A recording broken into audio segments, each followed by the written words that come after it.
Okay, I'd like to welcome everyone to the Maryland Public Service Commission's Empower Maryland hearings for Quarter 1, Quarter 2 semi-annual reports for calendar year 2017, as well as the 2018 to 2020 proposals. I think everyone has our schedule for our hearings. I want to thank Ms. Gillette for working with all the parties to put our schedule together. I think what we are going to try to do is we'll try to wrap up between 5:30 and 6 o'clock each day, and hopefully we can stay on schedule and do that. I would ask presenters if you have handouts let's try to also get those on our screen, and you can work with Ms. Gillette to make sure your handout is loaded, and we will do that, and we can also stream your handout as well. So we would appreciate your assistance with that. For my fellow commissioners, why don't we just jump in with questions as we go? You don't need to be recognized. I think that will be the best way to proceed. For everyone in the audience, feel free to bring in coffee, tea, soda, anything to help you get through the next 5 days is fine. So we look forward to having everyone here for the next 5 days. We look forward to a very robust and interesting discussion and exchange of our Empower Maryland programs. So with that, why don't we start it off with our commission staff as we first review the Quarter 1 and Quarter 2 semi-annual reports. So who would like to be recognized? Mr. Hurley. Thank you, Mr. Chairman. Good afternoon, Mr. Chairman, Commissioners. Dan Hurley on behalf of staff. We're doing a little change up with our presentation for the semi-annual this time. We're going to go through our entire presentation, and we're not going to come up with each individual utility or DHD and present afterwards. We're just going to go through our presentation at this time. Okay.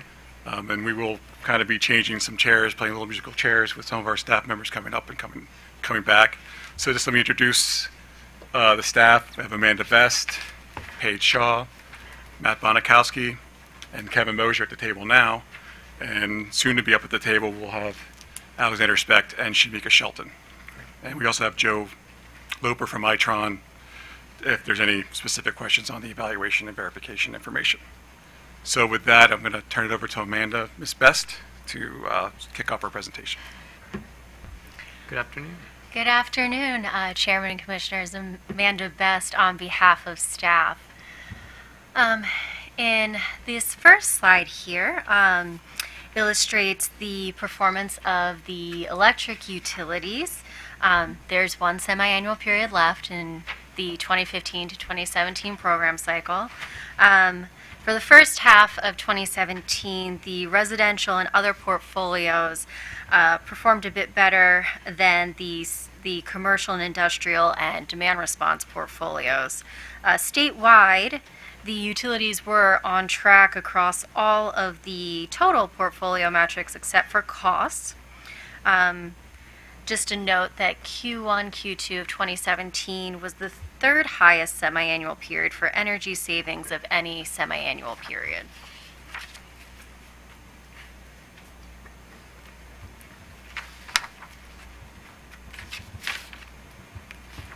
This chart illustrates the progress that the electric utilities have made so far this year in regards to their interim goal for 2017.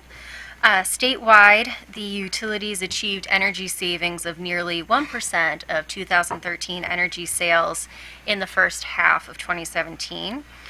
Based on the performances of past Q3, Q4 semi-annual periods, staff believes that the utilities have a reasonable likelihood of reaching their goals.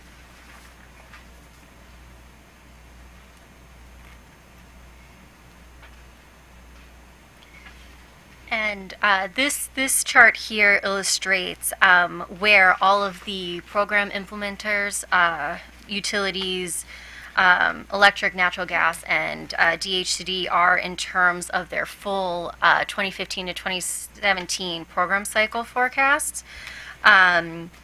With 5/6 of the 2015 to 17 program cycle complete, metrics that have achieved 83% or more of the forecast are considered on track for the purposes of this table. Every program administrator is under for cost, under the forecast that is, and progress for the other metrics varies amongst the utilities and other program administrators.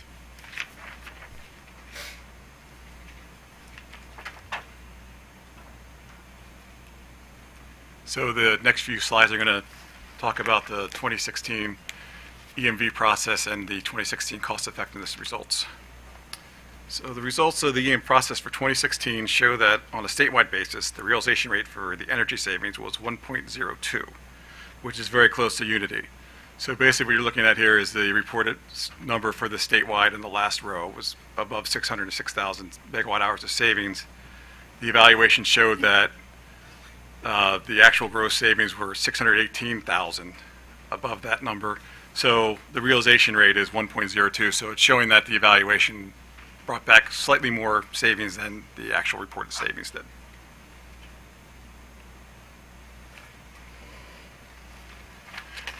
And Itron also verified these results as well.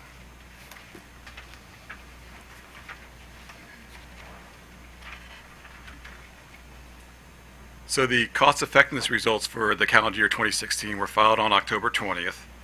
All the utilities had cost-effective residential, CNI, and total portfolios under the total resources cost test.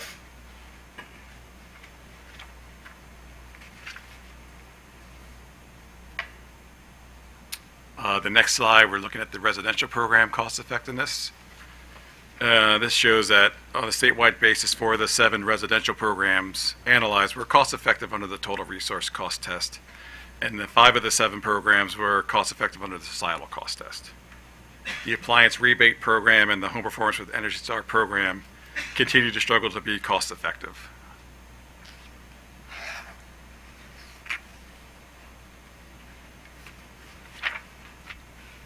And our final slide showing the CNI program cost effectiveness. So all 7 CNI programs analyzed were cost effective statewide under both cost tests. And the most cost effective programs were the prescriptive, CHP, and midstream lighting programs.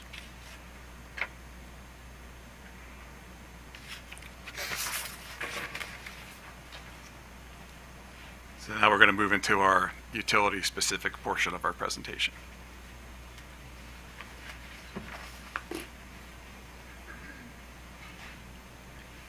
Good afternoon, Chairman and Commissioners. Matt Bonikowski on behalf of staff. I'm going to be talking about BGE here. So this slide is showing the reported metrics as a percentage of forecast. For BGE, they exceeded their forecast for energy savings but fell below on all other reported categories. The negative capacity savings that are shown are a result of lower participation in demand response programs. And there are 3 factors that were causing that. There was removal of a legacy water heater program per a commission order in 2016, removal of some multifamily properties which no longer wish to participate in demand response, and lower marketing as the program transitions to a new thermostat. This is the first semi-annual period where the other portfolio has accounted for over half of all reported energy savings, and the drivers in that portfolio are the smart grid and the CVR programs. Also, a particular note, the midstream lighting program exceeded forecasts significantly. It was over by 62% on energy savings. However, the combined heat and power program fell approximately 66% below forecast due to longer than expected lead times on realizing the projects.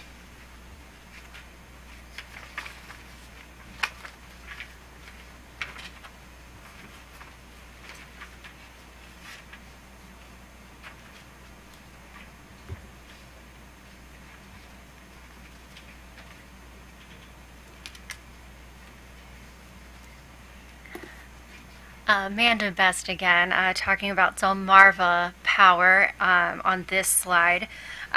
Delmarva performed close to or exceeded the total forecast for every metric except for costs. While the reported savings are large for the other portfolio, the percentages are skewed higher because the several programs in that portfolio do not actually have forecasts. So for the energy savings and demand savings metrics, so that's why they tend to look a little bit higher than they actually would be.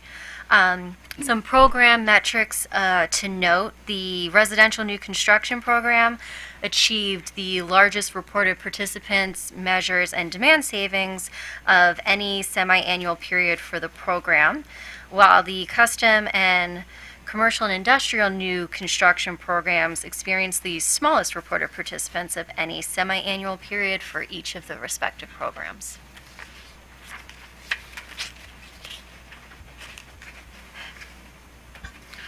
Question.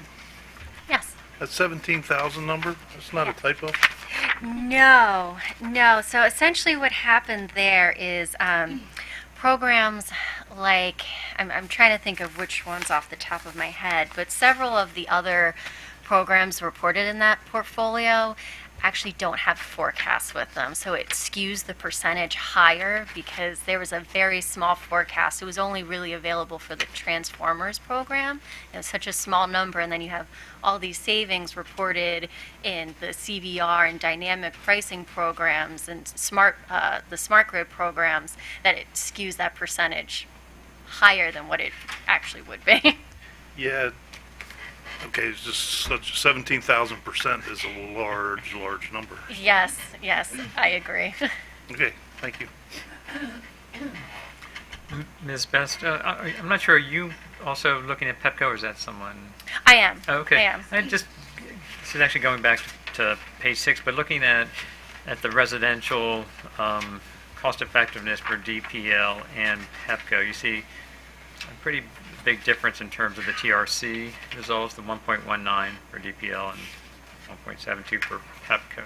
I was wondering, are there certain factors that are driving that difference in TRC between the two utilities? Sure. I'll take that. It's Dan Hurley with staff. The basic difference is the avoided costs. So we're having higher avoided costs for capacity energy in PEPCO than in Delmarva, would lead to a lower TRC number. Also, the amount of measures are a little bit lower out on the Delmarva territory, so there's less energy savings to contribute to the benefits as well. Okay, thank you.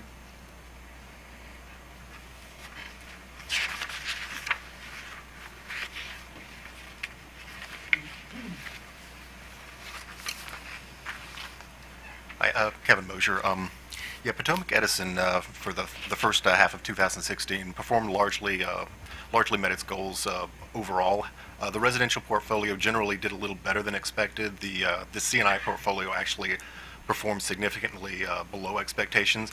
However, that was largely because the C&I portfolio was particularly strong in 2016, so they ran through a lot of their budget. And the commission earlier this year had approved a budget change for Potomac Edison, and they're expecting actually they had a number of things in the queue, so they actually expect to largely meet the C&I budgets by the end of 2017. For the residential sector, the two that did best is, and this is fairly typical, the behavior and lighting programs accounted for the large majority of the residential portfolio.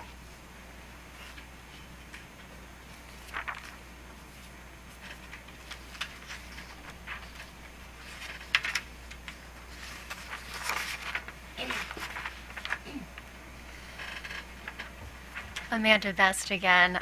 This slide is discussing PEPCO's performance for the first half of 2017. PEPCO performed close to or exceeded the total forecast for every metric except for costs. The percentages for the demand response portfolio are negative because the forecasts were negative. So they actually they had positive results, but the percentage again looks negative just because of that lovely, numeric properties of dividing a positive and a negative, but really they did actually perform well. They performed over forecast since they were actually expecting to lose participants this semi-annual period. You see the same trend here with Pepco's other portfolio as you do with Delmarva Powers, where they only really had forecasts for their transformer program, which is why you have such large percentages for the energy savings and demand savings. Some program metrics of note: the residential new construction program achieved the largest reported energy savings of any semi-annual period for the program, while the custom program experienced the smallest reported participants and demand savings of any semi-annual period. I have a question. Yes. Is there any, it seems like BGE and DPL were having issues with demand response, but Pepco wasn't. Is there, trying to understand how, what's going on with demand response, that one would be doing well and the others would not be doing well? So demand response is unique, especially in terms of tracking it over the semi-annual periods, because the data as it comes to us is reported as the incremental changes. What really stands out for these programs, though, is what their total capacity of what they can actually call during an event. So you'll see these small changes over time of, maybe this semi-annual period they lost some customers, maybe in another one you'll see them gain some, but overall the measures that they can call and the total capacity that they could call during an event is relatively stable. I know that there are a few changes that they're projecting for the next semi-annual period, or for the next 2018 to 2020 plans, but the changes semi-annually may appear to be much greater than they are, while the overall picture it's pretty steady. So Thank you. no problem.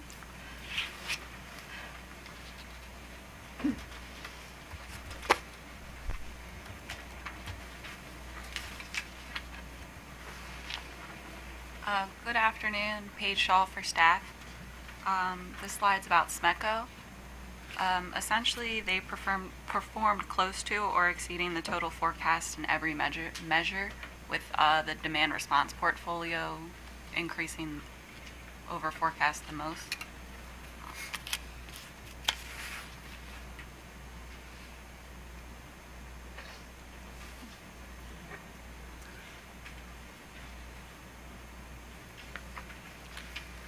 Okay, so before we move to WGL, we're going to switch our staff members up the mics. We haven't practiced this, so I hope no one bumps into each other.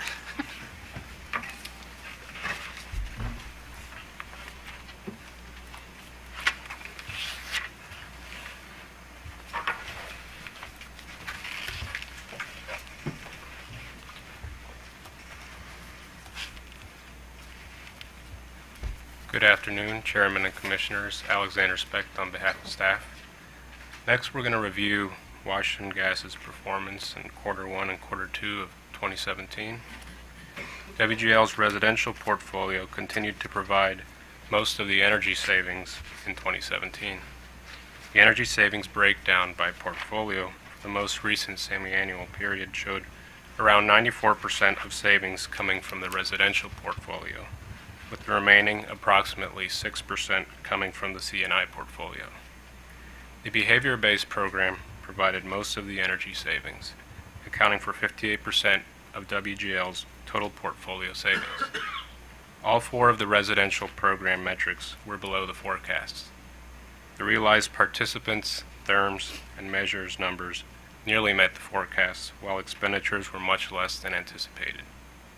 The C&I portfolio performed below expectations for WGL in Quarter 1 and Quarter 2 of 2017.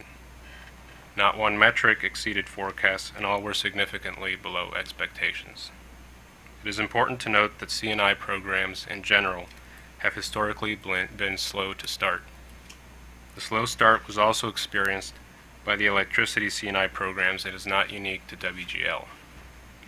Food service equipment rebates continue to be the most successful program in the CNI portfolio.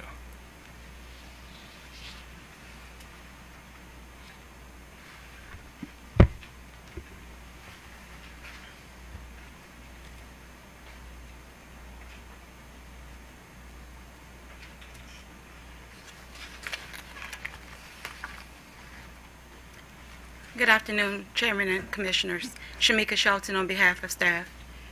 Slide 1 here depicts DHCD's performance in Q1, Q2 of 2017.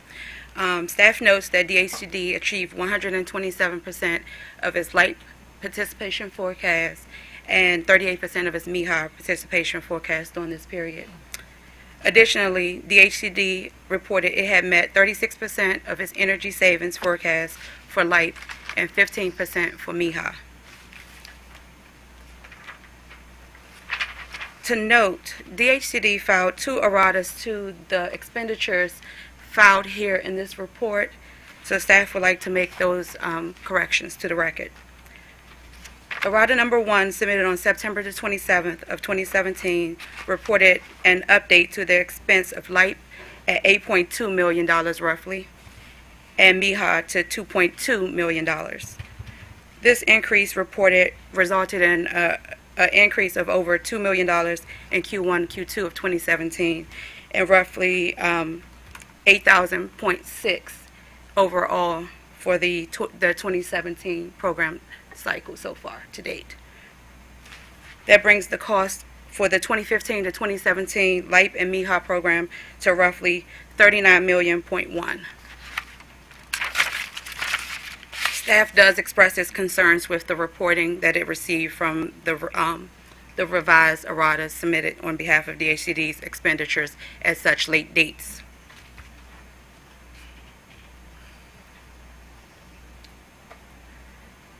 The next slide here depicts staff's interpretation of Commission's directives and where DHCD neglected or failed to comply. DHCD's inability to meet forecasts.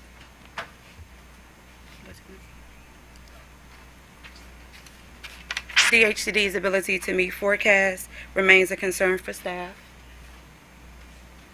The use of Empower funds to fund solar PV remains an issue for staff. Staff has not received proper metrics on the update from the Cove Point funds for the PE and PEPCO service territories to date for the 2015 to 2017 program cycle. And the fuel type waiver pilot, staff was under the impression that DHCD was to apply this to the Western Maryland territory only, and DHCD applied it across all service territories in Maryland.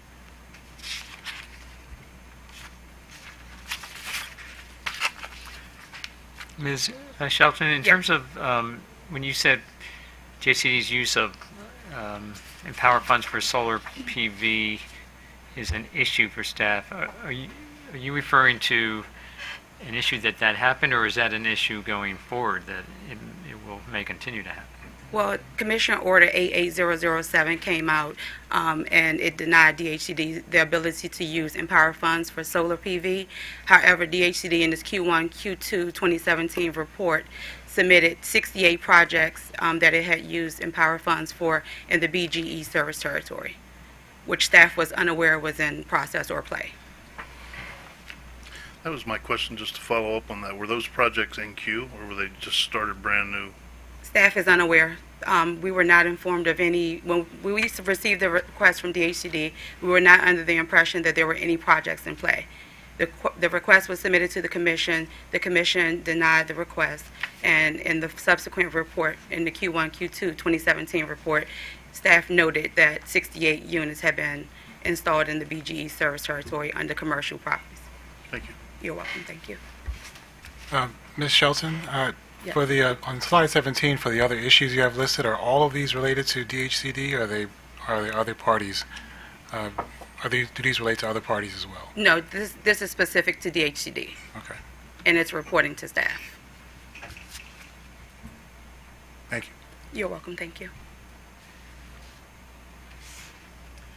In its Q1, Q2 2017 report to staff, DHCD requested to carry over its 2015 to 17 light budget into the first quarter of 2018.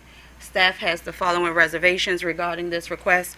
Additionally, in its errata to staff, errata 1 and 2, staff is still unclear of the amount of funds remaining from the 2015 to 2017 budget from DHCD because it only reported the incentive budget and not cost across all budget categories. So we are still unclear as to what remains to be used for the 3-month extension that they're requesting.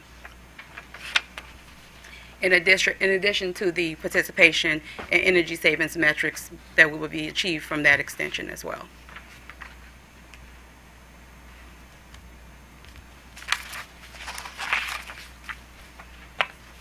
And that's the end of our presentation, so we're available for any questions you may have. Right, thank you. Any? Yes, Commissioner. Follow up, Mr. Hurley. Down to Commissioner Rich. So the only real criticisms I saw in the staff presentation were directed at the lone state agency on here, but I didn't see anything for any of the other reports. And that jumps out at me. It's like, everybody's happy with everything else, every other component of this, and this Q1, Q2 report, or is DHCD the only ones that have any problems or concerns, or help me out, help me understand that.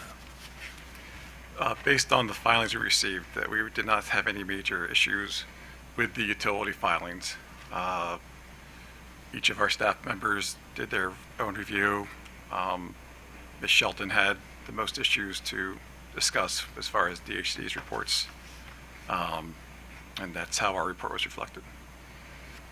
Seems fairly stark, in my opinion. But thank you. Yeah, I have a question about the other programs category. It looks like a fair amount of success was achieved in those areas. How do you go about doing the analysis, I guess it's the cost effectiveness analysis or the life cycle cost per kilowatt hour, given that these programs are not supported by Empower funds? Could you just help me understand how you do the overall analysis? Sure. So our analysis is really geared towards reviewing the Empower funded programs. The Commission ordered those savings from those other programs were allowed under the Empower reported to count towards goals. When we calculate residential and commercial life cycle net cost savings, we do not include those other programs in that number. The cost effectiveness analysis is based on the Empower funded programs, so we do not have a cost effective analysis of the other programs. The other programs have been, they're generally under the rate base of each utility, and they go through a review during the rate case proceedings. Okay, so you just take, even though you do factor, well, you do account for the savings from the CVR, dynamic pricing, smart grid, you don't do anything as far as the analysis vis-a-vis the Empower funds. Right. I mean, okay. we look at the numbers to kind of do a sanity check and that kind of thing. But as far as like the evaluation and the cost effectiveness analysis, those analyses are based off of the Empower funded programs. Okay. I was also interested in the lighting programs. Can you just give me a sense of are you still? It looks like it's still a significant driver in achieving the successes in the program. Is it getting more, I guess, costly, for lack of a better word, to squeeze out those savings, or you still find that the lighting programs are effective? Yes, that's a good question. I think with the incremental cost for the LEDs coming down dramatically over the last 3 years, we're not seeing a dramatic increase in incremental costs when we do the cost effectiveness analysis. I think moving forward, what we're going to see is that as those prices keep coming down and we go through the EM&V process, we're going to see that on a net basis, which is, takes away customers who would have bought these bulbs without the incentive. We're going to see those ratios come down. So we're going to, if you have 100 megawatt hours of savings on the gross level, this year it might be worth 60 megawatt hours. Next year it might be worth 40, 2019, it could be even lower. So we're going to see a potentially, we could see cost effectiveness for the overall portfolio come down based on the lighting coming down. And then we're also having the 2020 ISA standards are going to change during the 2020 year. So as we move through this next cycle, we're going to have to be we'll be keenly aware of the effects of the market transformation on lighting, decreases in LED prices, and then how that might affect the portfolio moving forward, even beyond 2020. And as far as particularly the residential programs, how are those programs carried out? Is it primarily through the home checkups? Though, is that where the largest percentage of the light bulbs are placed, or is it through the Home Depot, the Lowe's, those types of distribution methods? The majority of lighting is through the upstream program, through the Home Depots, your Lowe's, and your other.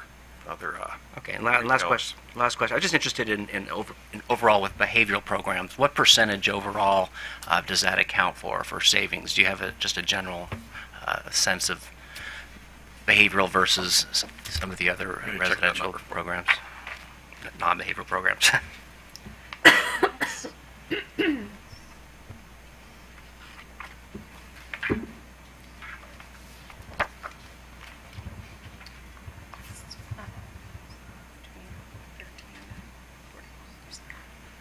Right. So for 2016, based on, for the first half of 2017, we're seeing a range of 12.7% of the residential portfolio up to 41%.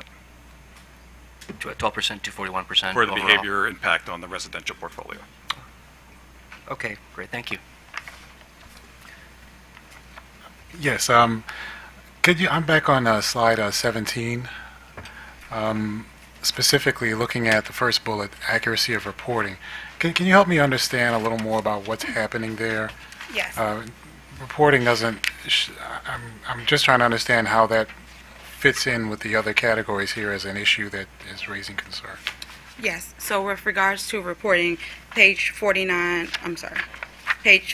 and 49 of staff's report notates that the forecast for DHCD's 2015 to 2017 programs have changed over the course of the entire program cycle to date. So staff has been unable to completely perform analysis on the information that it receives in regards to reporting. With regards to the two erratas submitted on behalf of the Q1, Q2 2017, it's another example of staff's inability to get proper information from the department in order to perform analysis on its expenditures. The erratas that we received accounted for roughly 15% of 15% of LIFE's expenditures that we weren't able to account for. So it went from $6.6 to $8.8 million with the errata. So that's a big difference in terms of staff's analysis. And that's just the light. MIHA went up 1.029. So is it specifically those two issues, or is this a historical issue? Yes, it's historical from staff's perspective. It is. It has been an ongoing issue and concern and expressed through staff comments throughout the entire 2015 to 2017 program cycle. Okay. Thank you. Thank you. A follow-up question for Mr. Speck on Washington Gas. Just so I understand the commercial and industrial row in the chart, so that means that of their forecasts, they only achieved 8% of their goal for participants, but they spent 72% of the cost for the forecast. Is that correct? Correct, yes. And what's the reason for such a high expenditure of costs with such a low number of participants? Well, my understanding is they still spent a lot on outreach and marketing. So even though they didn't receive the impact from the marketing that they would have liked, I think they still spent a significant amount of what was actually budgeted. Okay, and that's is some of that due to the kind of the startup nature of these efforts? Yeah, definitely. Like we mentioned in the report, C&I programs are pretty slow to start. That's been a historical trend for the electric utilities as well. So it takes some time to build your network basically, and to basically get the contractors and builders to basically come on your side and decide to participate in some of these programs. Thank you. Anything else for our staff? Mr. Hurley, is there anything Anything else on cost effectiveness or verification before we go to OPC? No. Okay. I know we filed the reports just last Friday, so if you do have any other questions, if you can think of any questions for us, we'll be happy to answer them. All right, well, I appreciate that. Why don't we do this? We're going to hear from all our presenters on Q1 and Q2, and then maybe at that time we'll see if we have any follow-up questions for staff, and we can bring you back up. Okay. All right, thank you very much. Thank you. Appreciate it.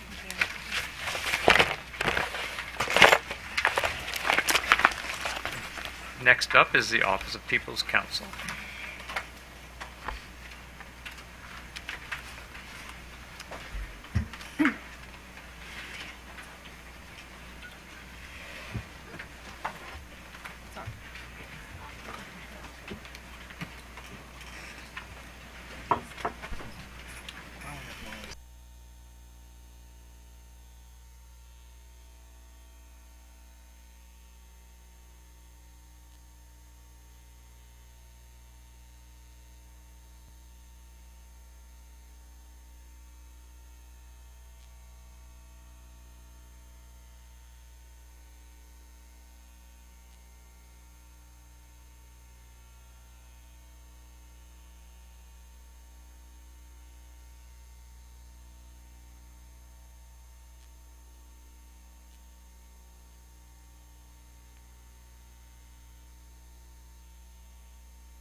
Good afternoon, Chairman, Commissioners. Molly Knoll on behalf of the Office of People's Counsel.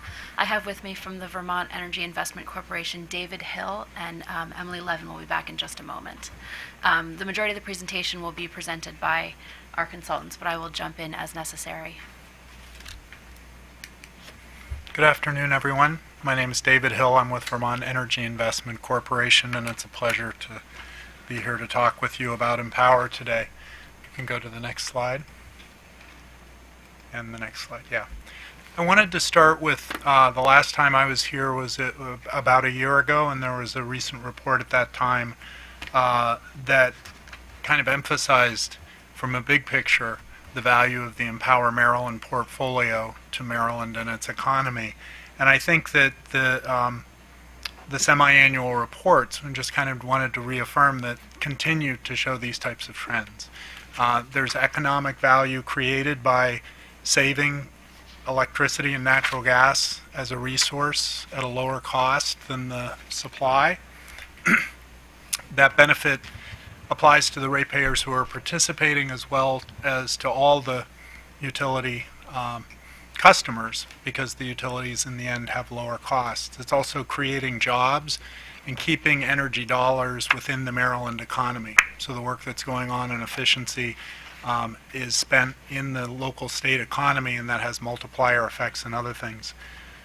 Further, as we look forward, the technologies are changing, and so Empower is putting Maryland now, since 2009, putting Maryland in a good position to engage with new technology platforms and new opportunities for providing savings to customers through the behavior programs, through data analytics, through these different types of things. So just wanted to kind of reaffirm that the reports, the review of the reports, the semi-annual reports, and then looking forward a little bit to the 2018-2020 plans, that I think that these are all still very important points to start and to kind of frame the discussion. Next slide, please.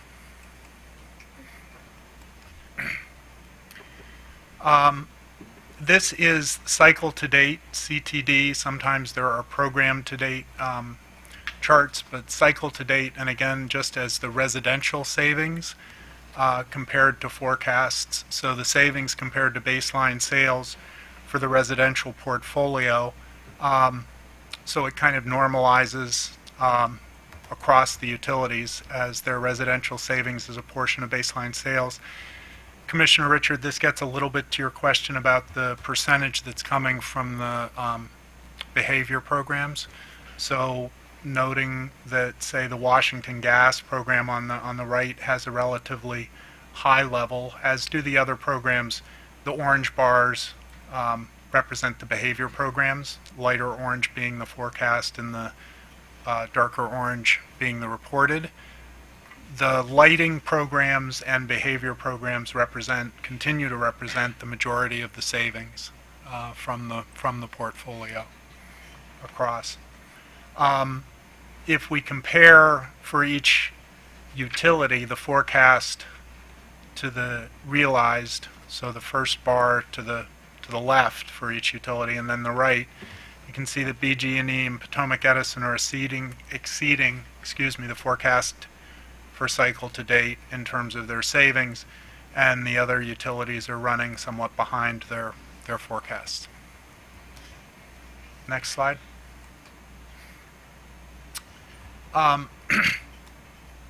This slide is just a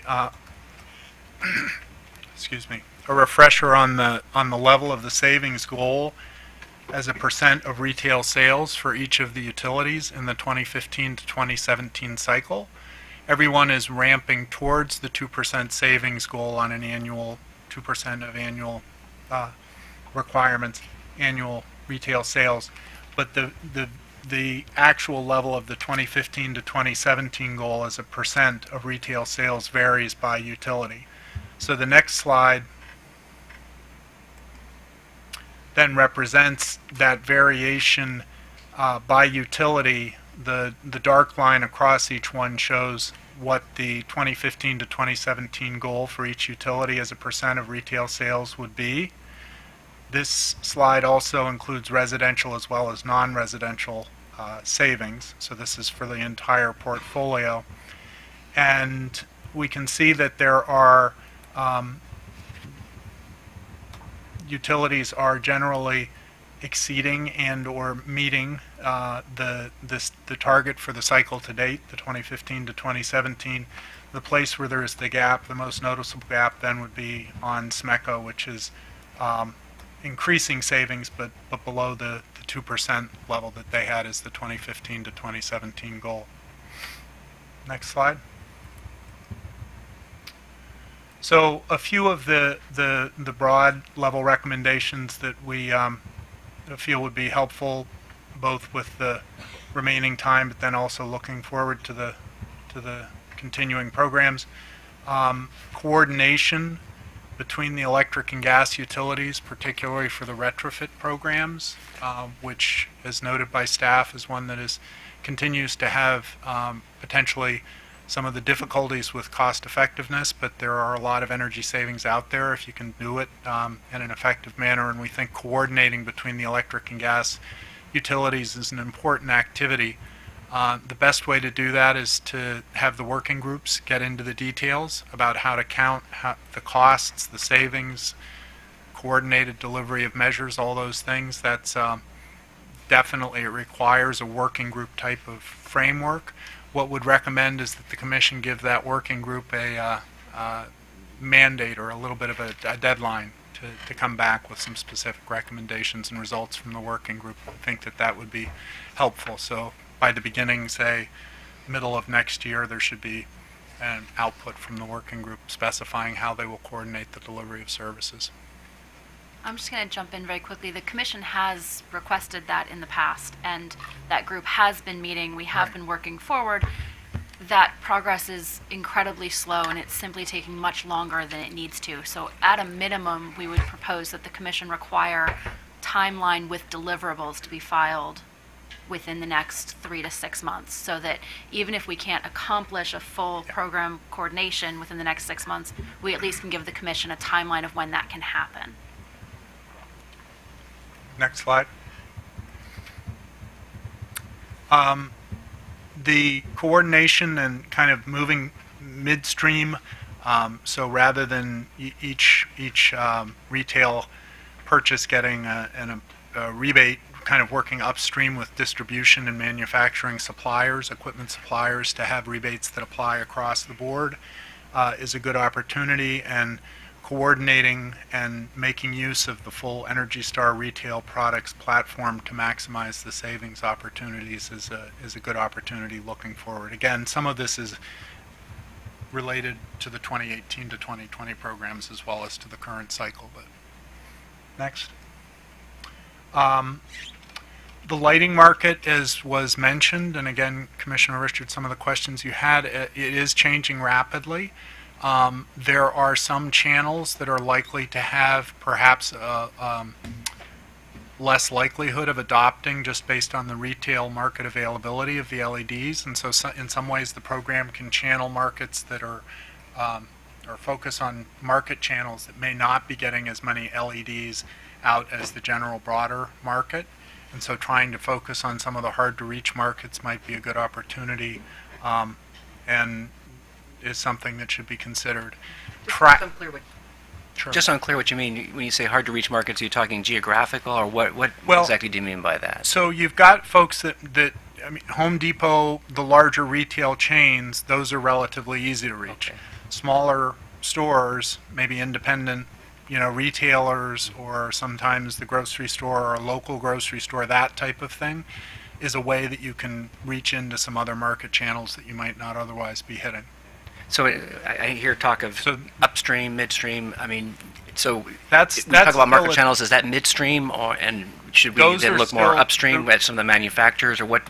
Help me in. The retailer is still the downstream channel, but they may not be stocking as much as other national, kind of chains. The big box chains would be more likely to be stocking some of those, and so some additional outreach or paying attention to those could be a possibility. If you're going with a full program design, if you go up to midstream so that all the products flowing in are handled, then that's another way to deal with that.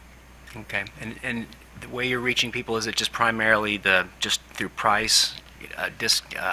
Rebates, or actually maybe I guess it's just a discount incentive price on the product? The pricing can come through a kind of an upstream market incentive. The distribution or the stocking may be something that you then still need to focus on, because there may be retailers in your market that aren't necessarily stocking these products for which upstream incentives are available. Okay, thank you. Yeah.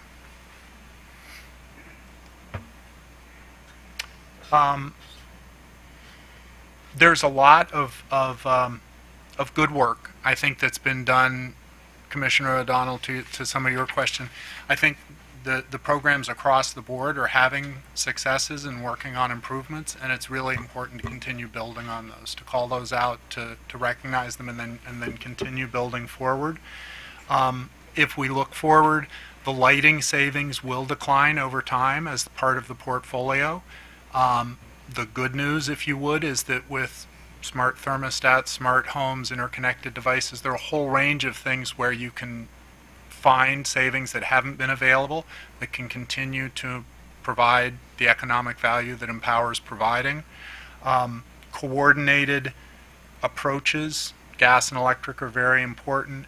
Testing new approaches in target markets, perhaps with the portfolios looking forward, will be important. And I would say too, updating and continuing to consider the ways that the programs are communicated and the success stories that are out there are communicated to the broader market and to the public are very helpful and important. Next slide. This just identifies working group activities that, as Molly mentioned, many of these are underway. We feel they're important. There need to be, either through the work group identifying themselves, some set timelines with deliverables, or from the Commission, expectations about deliverables from the work group process, so that you can drive people to reach some agreement documents and move things forward. We think across the different program areas, In many cases, there's a specific activity that a work group could be focusing on that would be beneficial, and so we list some of those here. I won't read through all of those. The next page also then identifies the limited income work group. We recognize that there's been a lot of good work that's gone on this past year and past summer. Important for that working group, we think the development of energy savings goals and strategies as a target for the low-income portfolio, and recommendations for the Commission's consideration at a future time would be an important outcome from that. And as with the retrofit program, the broader integration of the natural gas programs, another important point for that group to discuss. And I think that's next slide, but I think that's my last slide. So my colleague Emily will talk about some of the program-specific recommendations. Hi, I'm happy to be here with you all today. I'm just going to walk through a few more details around some observations and recommendations we had when we dug into the details of the programs in the semi-annual report. And just, this probably goes without saying, but a lot of the challenges and trends we observe here are, we're going to continue to build on these themes tomorrow as we get into the discussion of the 3-year plans, and so we have certainly tried to kind of keep those connections in mind. So in terms of the lighting program, and I did want to speak to your question, and just to be clear on the terminology, when we talk about upstream versus midstream versus downstream, an upstream incentive is applied at the manufacturer level. So that's when you maybe are getting a manufacturer to provide better pricing through procurement approaches and things like that. Midstream approaches are through the either retailers or distributors, so the sort of the stocking and level of the products and how the products are moving to the market. And so when we talk about midstream incentives, those could be either through retailers or through wholesale distributors. In the case of lighting, it would be through retailers. And the incentives are being applied at the retailer or distributor level, and then a downstream incentive would be through a customer. And so lighting promotions are typically a mix of kind of upstream manufacturer-based and midstream retailer-based approaches. But in general, it is easier to engage those, as my colleague was saying, those kind of big box stores and large retailers in the midstream promotions than the smaller stores, which we sort of refer to as hard to reach channels, like dollar stores and convenience stores and locally owned stores. And there are techniques to engage them and make sure that customers who are shopping at those locations have the ability to benefit from the enhanced pricing and the incentives. For example, you can bundle smaller stores together into some sort of a bulk RFP. So there are ways to overcome those barriers. And we think it's really important to focus on that channel, on those channels increasingly because of the rapid pace of transformation in the lighting market. LEDs adoption is rapidly increasing, which is really a success story, and it's something that the efficiency programs have really helped contribute to. But as that happens, we do need to make sure that the efficiency programs are incentivizing going beyond standard practice. If the LEDs would have been sold anyway, we don't necessarily need to be applying an incentive there. And so it's increasingly going to be important to really look at the pace of market transformation, the pace of LED adoption, and to be a bit more granular in distinguishing between different channels. So there might be a different pace of market transformation in the larger retailers versus these smaller, harder to reach channels. And increasingly, I think that argues for focusing in the future more on those harder to reach channels, because that's where you're really making an impact. Just on that, does VEIC do you track the data? What percentage of light bulbs are being where they're being purchased? I mean, if we just are focusing on the big box stores, I mean, what percentage of the market are we missing? They have been adding. So the Empower utilities, a number of them have taken steps to reach these harder to reach channels. They've added more grocery stores like Wegmans and Dollar General. They've actually added some Goodwill stores. There's also the food bank channel. We can follow up and see if we have data on the breakdown of those channels. I don't have that right at my fingertips, but we could probably look into that and follow up on that. Yeah, it would be. I think it would be helpful, Yeah. to analyze where people are buying the light bulbs now, and as we look to the future, find out what channels, as you put it, are we missing? Yeah, and if we don't have it, Specifically. that would be a good type of data to track in the future as we take that more granular approach to the lighting market, and make sure that part of that is also the evaluations that there are. Evaluation of the lighting market transformation is happening frequently enough to be able to inform program decisions. Ms. Yeah. Levin, I think when we met 6 months ago, we talked a little bit about what was going on at the federal level on lighting standards. I remember we talked about DOE's proposal to eliminate the Energy Star program. Are there any updates on the federal level and what's going on? How long do we have? Well, I guess, why don't we do this? I'm not sure there's any update that provides a good deal of clarity. Okay. I would say with respect to the lighting market, it appears that a lot of both the standards that have already been in place and have already come into force, as well as the technological change and the kind of the market change happening even outside of the standards, the transformation, I think, may have its own momentum, at least on the residential side, to some extent, regardless of what happens at the federal level. Like, the market is changing rapidly. LEDs are becoming the default choice. That's already happening, in large part due to the contributions of many energy efficiency programs across the country, and that's really great news, and I think it has a lot of momentum behind it, and I don't anticipate there will be a big change in that momentum based on anything that happens at the federal level. But that remark is really specific to the residential LED market. I would say that there could be other technologies where that's not the case. We are seeing, as a piece of good news, the price per unit of Energy Star LEDs, which we do continue to believe Energy Star is the best choice in terms of performance and overall quality. And those prices are coming down rapidly, such that utilities are now able to promote the Energy Star bulbs, which is great, and promoting more multi-packs and kind of larger packs of bulbs is another way to kind of continue bringing that cost down. On appliance programs, this is something that we'll probably get into more in the 3-year plan, because it's in a bit of a transition in terms of the utilities' plans around joining the Energy Star Retail Products Platform, or ESRPP. But we continue to support moving in that direction.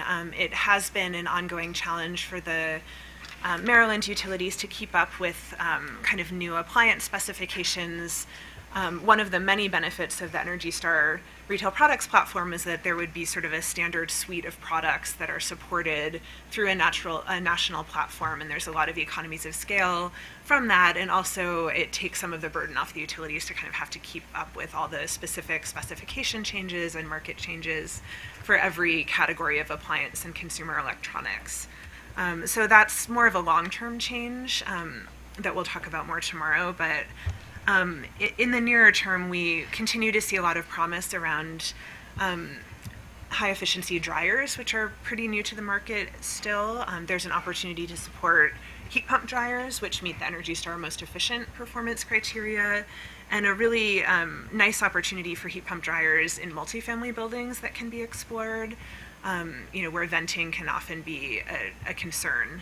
And this is a technology that kind of removes one of those barriers. I also wanted to note in the staff presentation, there was we noted a cost effectiveness challenge in this program, and that is something that I think the Energy Star Retail Products Platform may be able to help with, in that it takes a different approach to incentives, where as the increment of energy savings above baseline is kind of getting smaller and smaller as these appliances are becoming more efficient, Energy Star Retail Products Platform focuses on a smaller incentive that's designed to really shift retailer stocking practices rather than kind of a discount to the end use customer. So it's a little bit of a different approach designed to kind of reduce the amount of incentive needed per unit, which I do think has potential to improve the cost effectiveness of the program. So moving on to residential retrofit. I think you skipped back on the slide. So for residential retrofit, the most important change going on there is the implementation of the performance-based incentives, or if you hear PBI, that's what that stands for. The home performance program is in the process of transitioning to performance-based incentives, and that's a pretty big change, one that OPC has supported strongly and that we hope should drive increased comprehensiveness, depth of savings from these projects. But it's certainly one that we'll need to, as a work group, monitor closely and all work together to make sure that's going as planned. There has been one concern raised. It's in the Civic Works filings and as well as the ABLE Foundation filings. So we would urge that work group to start meeting immediately to review two things. Number one, the eligibility criteria which were in place that I think are having unintended consequences. And number two, the Commission is requiring a report on PBI. I believe it's every 3 or 6 months. The work group hasn't met to discuss what it is the utilities should be reporting on that time frame. And I think both of those questions are things that the work group should start working on immediately, possibly even without waiting for an order. But we'll discuss that with staff as well. And again, sort of hinting at some of our comments that are forthcoming on the 3-year plan, one of the other longer-term activities for the work group would be really looking at the quick home energy checkup model. There's been an ongoing discussion by some of the utilities that multifamily quick home energy checkups, or QHECs, are reaching saturation. That's something that we think needs a bit more examination, and it also needs examination in the context of the DHCD programs that are also serving multifamily buildings, and how those two programs are coordinated together to make sure that they're well coordinated and having the best overall impact. But there are some emerging opportunities coming up around smart thermostats, the fact that most of the savings from quick home energy checkups are coming from lighting, that I think are going to bear some consideration and that we think are going to merit taking a look at over the coming months. Probably not with quite the same urgency as the performance-based incentive issues, but still quite important. And the other area, and again reinforcing our prior comments on the electric gas coordination and getting some real timelines and deliverables around that. There are enormous opportunities to better coordinate the electric and natural gas programs for both quick home energy checkup and home performance, and we just think those efforts should be expedited. In the meantime, there are disparate performance-based incentive levels for electric savings and gas savings, and some eligibility issues that are beginning to arise around the disparate treatment of electric and gas customers in that program with the new incentive approach. And we think the long-term solution is to really bring those to parity. On the HVAC program, we are pleased to see the Washington Gas Empower Ally Network as a real model to engage trade allies and contractors. We think that's a model that potentially could be brought into other utilities and should be considered. We continue to recommend looking at moving some of the HVAC measures upstream, or at least midstream, I think is more likely, midstream through wholesale distributors. There have been a lot of successes in other areas with measures like circulator pumps, heat pump water heaters, heat pumps, measures like that are sold through wholesale distributors and that have shown great success in being delivered through a midstream approach. So that's something we continue to recommend. And then on the gas side, we advocate for a higher rebate, a rebate for higher tier gas furnaces at greater than 95% AFUE. AFUE, it's the efficiency standard. On the new construction program, several of the utilities are already reporting on market share, which really is the best way to track the impact of the Energy Star Homes new construction program, is as a percentage of overall new construction activity in the state. That way you can really get a sense of the impact even as the larger new construction market scales up and down, which is, outside of the control of the efficiency program. So some of the utilities have already been consistently providing that, but not all, and we really would recommend having a consistent reporting of that because it's a really important metric.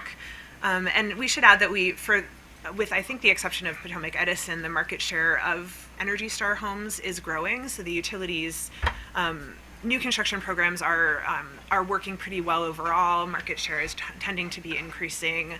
So there's a lot of positive progress going on in the new construction program.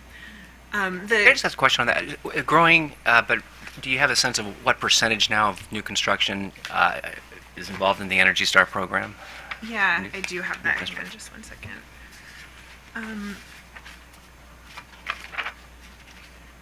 On page 49 of our semi-annual report, we have a chart that shows the market share for each utility. Yeah, so through 2016, for example, it varied by utility with a high of 49% participation in PEPCO territory, down to 12% participation in Delmarva territory, but most were around 30 to 40% market share, which is quite good. Okay, thank you. And given the strength of that core program and the strong relationships that the program is encouraging with builders, we really think the market and builders in Maryland are ready for a net zero or a high performance tier. That's something that is incorporated into a lot of new construction programs in other leading efficiency states, and that type of a program tier would really encourage even more advanced building practices, and as the codes continue to rise, would ensure that the program is setting the stage for savings that truly go beyond code. And yet again, this, I think you'll sense a theme, there are really important opportunities to coordinate implementation of the new construction programs across electric and gas, and once again, that progress seems to be moving more slowly than we would like to see, and we just really want these programs to be coordinated and implemented together as soon as possible. On the limited income programs, there are a number of variations in the results in terms of participation in spending and saving across different utility territories, in some cases inconsistencies around different measure practices like wall insulation. So, really digging into those and making sure that best practices are being applied consistently throughout the program and across different utility territories is important. We believe that DHCD is on the path to transition lighting measures to LEDs, but that is taking longer than we would have liked to see because there was sort of a backlog of CFLs in the first half of the year that needed to get stalked through, so that probably could have been planned a little bit better, but hopefully that has run its course and we can now move entirely to LEDs. And then the last comments are really around, again, this theme of coordination with natural gas. We would like BGE and Washington Gas to be able to plan for contributing to gas savings for low-income customers participating in DHCD programs. And so having better forecasts about the type of savings that are available and anticipated participation is an important step for planning. And with that better data, really moving forward quickly to figure out how to get the gas programs to contribute fully to DHCD. And relatedly, there's also an ongoing issue of eligibility criteria where that we think should be revisited. In Washington Gas and BGE territory, you are currently required to have either electric heating or central AC to qualify for LIHEAP. And in the context of integrated programs, better service to gas customers, that type of an eligibility requirement may not make sense anymore. I'm going to jump in very quickly. I just want to respond to some of the commissioner questions and some of the staff comments related to the concerns with DHCD. As you can see from our first slide, there are some varying results. There are some things that we have concerns about, the desk reviews and so forth. But as far as slide 15 from staff and these various failures to follow commission directives, I'm not DHC's attorney, but OPC does not share these concerns. I dug into them a fair amount, and we don't see these as rising to the level of compliance issues. These are, in our opinion, more misunderstandings and failures to communicate, between the groups. We have sat down with staff to better understand their concerns. We have sat down with DHCD to better understand kind of their perspective on this. I can say that, what they will say about the solar photovoltaics is that any projects that were committed prior to the commission's order, they gave funds to, but anything that was not yet committed, they pulled immediately, and there have been no Empower funds committed to solar PV after the commission's directive. And just for perspective, it was in their plans, and OPC didn't notice it, and staff didn't notice it, and the plan was approved as filed. So they had a fair understanding that they were allowed to be using Empower funds in that way, and mea culpa. We probably all should have seen it. And kudos to DHCD. Once they realized that they were on shaky ground and might be doing something that we might not support, they came in, brought it to the commission's attention, asked for clarification. And I think that's actually what we need to look for from an implementer, is that kind of responsiveness and initiative and coming to the commission when they do need direction. And just along that theme, DHCD they have convened, I think I had a work group meeting with DHCD every 7 to 10 days all summer. They've convened a number of stakeholder meetings. They had a vast amount of input from a large number of people, and they've been very responsive to an iterative process. They realize a problem with their reporting or their savings or something along those lines, and they try to identify what process is driving that and come to the stakeholders with what the problem is, how can we find solutions. And I think that process has been phenomenally productive, and that first bullet is about encouraging DHCD to continue engaging in that practice, and all of the stakeholders. OPC and staff, this is our job to be there. That's not true for the contractors that show up. That's not true for necessarily the advocates when they show up. There are a lot of parties who are not being paid to be in these rooms, but are using their work time and their resources to help move this program forward. And I think it's been a very productive process. So just to, we do not share staff's concerns that they raised in the semi-annuals. There's some reporting that's going on. There's more savings we'd like to see. But the program is, in our opinion, improving with each cycle that we're reviewing.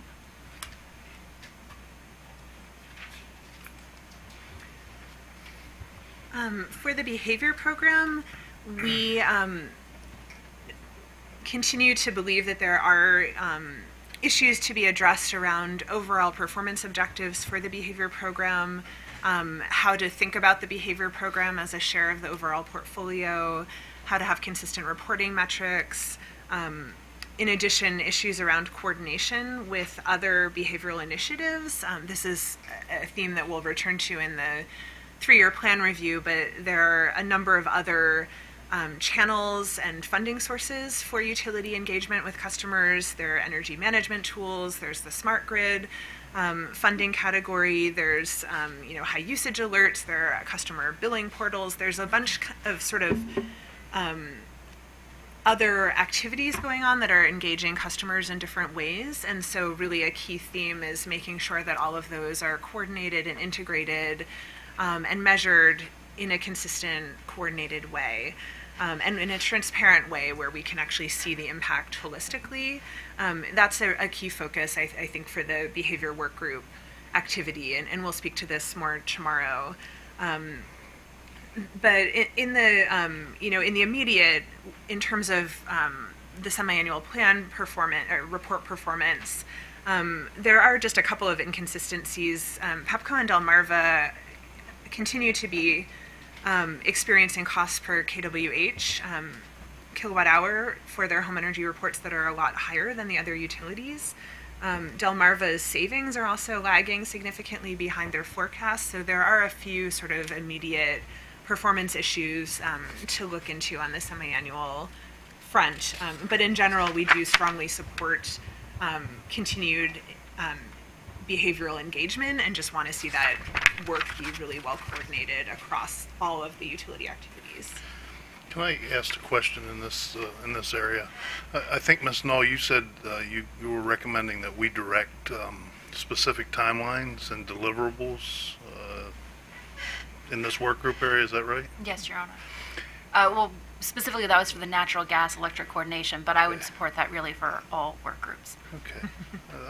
Maybe I had that a little bit confused, but I know in our last review we had quite a bit of discussion about the work group process, and as part of 88402 resulting from that review, we memorialized the staff's work group process to make sure that they were functioning a little bit more transparently and a little bit more effectively and efficiently. Have you seen a change in the work group process because of that? And that order is only about a month old, so it's not been on the street that long. Yeah, so there have not been any work group activities since 88402 was issued. I don't know that there have been any official work groups convened since the previous semi-annuals. The DHCD work groups were convened by DHCD on their own initiative. They were not considered official work group meetings. They appeared to be. I don't know that there's any real difference. But no, I have not seen any change, but I look forward to that, as we go on. Tomorrow we're presenting a slide. I believe there are no fewer than 11 work groups that have been suggested amongst the parties. OPC is responsible for approximately 7 of those. So I think there's going to be a lot of work group activity moving forward as we implement these plans once we have direction from the Commission. So I look forward to there being some changes. But what has often happened with the work groups is we have a specific deliverable, and so we work towards a single deadline from the Commission, such as a filing in April so that we can have something, prior to the next semi-annual hearing, and then we pause while we wait for feedback from the Commission. So our idea with the timelines is something along the lines of where we can have 3 or 4 deliverables that we don't have to wait on Commission direction in order to continue our work. Otherwise, we end up with a filing, a response time, a commission hearing, and then a Commission order, and that all ends up being lost time. Whereas the work group could continue to meet throughout that period if we had kind of a timeline that had more than simply one filing deadline in it.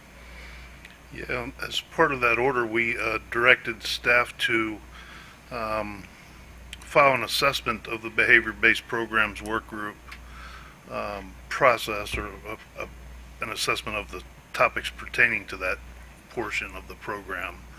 And unfortunately we're not going to have that to do the next 3-year cycle. But if it were to get moving and rolling effectively, we might have some information to at least inform us in that area. Might be helpful, and might be helpful in regard to these recommendations. So that's why I wanted to ask those questions here. And if I may, the guidance doesn't need to be overly prescriptive to the work group from your perspective, but if you say a frame of what are the ongoing top priorities that you're going to be addressing in these 6-month periods, as Molly was saying, that could provide enough framework then to have ongoing progress to be able to report back to you. Very good. Thank you. On the last slide, in terms of demand response programs, there typically aren't peak events in the first half of the year that's reported in these semi-annual reports, although I think there may have been one. But in general, the focus is on recruiting customers to direct load control, to demand response programs, to testing systems. We continue to see demand response and demand reduction as a really important piece of the puzzle. There are a diversity of DR activities. I do think it's important to note that the demand reductions reported in the demand response category come from both residential and commercial DR, and they also come from the demand reductions associated with the energy efficiency programs, which are also contributing peak load reductions, and that's a really important contribution that I think we should recognize and continue to build on. Again, similar to the behavior program, the key theme here is coordination and integration. In addition to the energy efficiency and DR programs that are reported through Empower, there are kind of other demand reducing activities that are outside the scope of Empower. There's conservation voltage reduction, there's some of the smart grid activities, there's for some of the utilities kind of peak saving days. It can be a little bit difficult to understand what is included in Empower and what is not.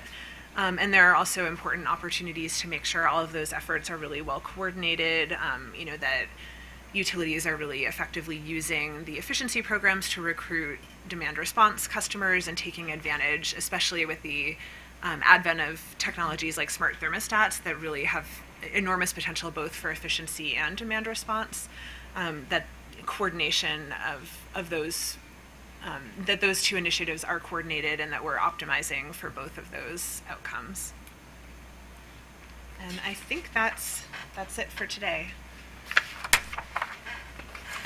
Thank you. Any additional questions? We'll have you back tomorrow, so we'll get to ask you some more questions. We look forward to it. All right, great. Thank you for your presentation. Thank you. Thank you. Look forward to seeing you tomorrow.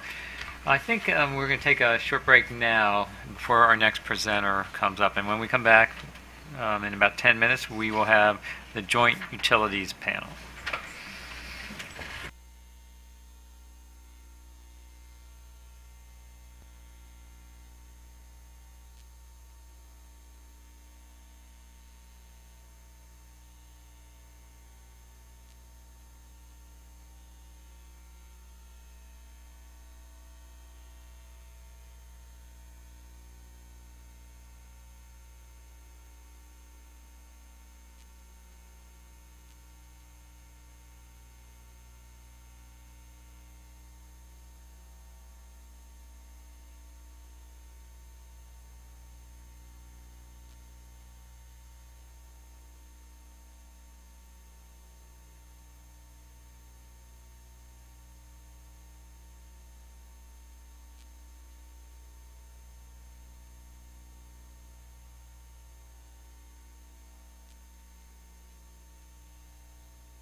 Ready?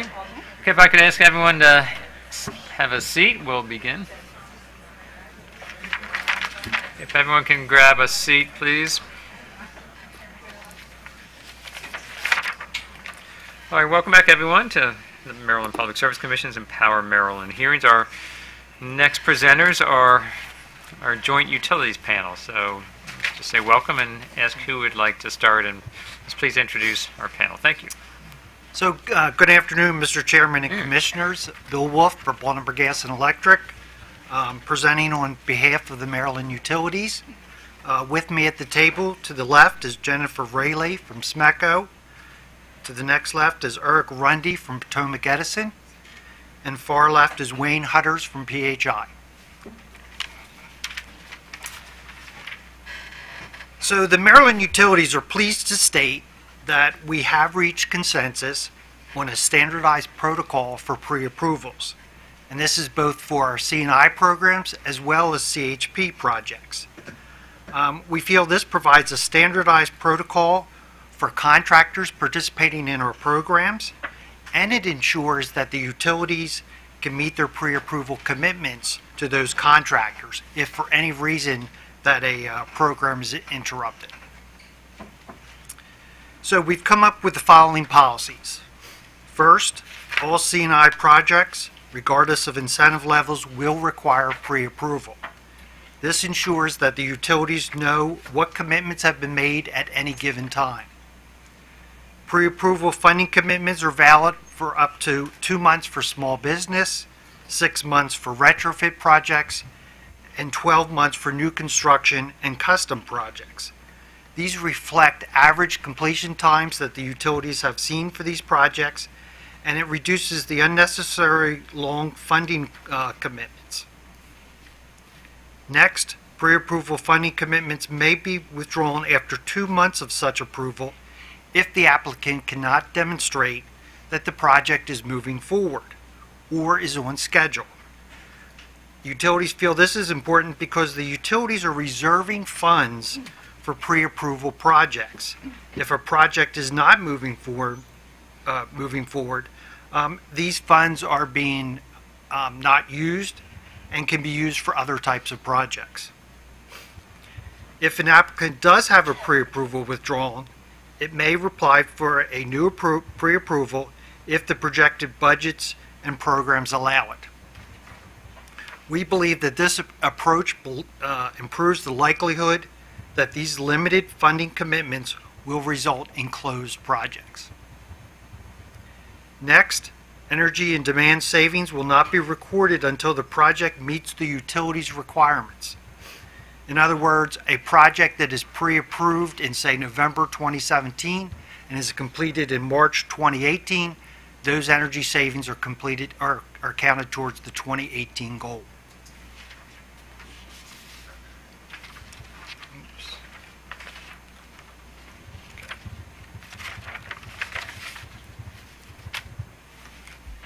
Next, all pre-approval C&I projects, excluding CHP, shall be incented using the Commission-approved 3-year budget with which the C&I project was pre-approved.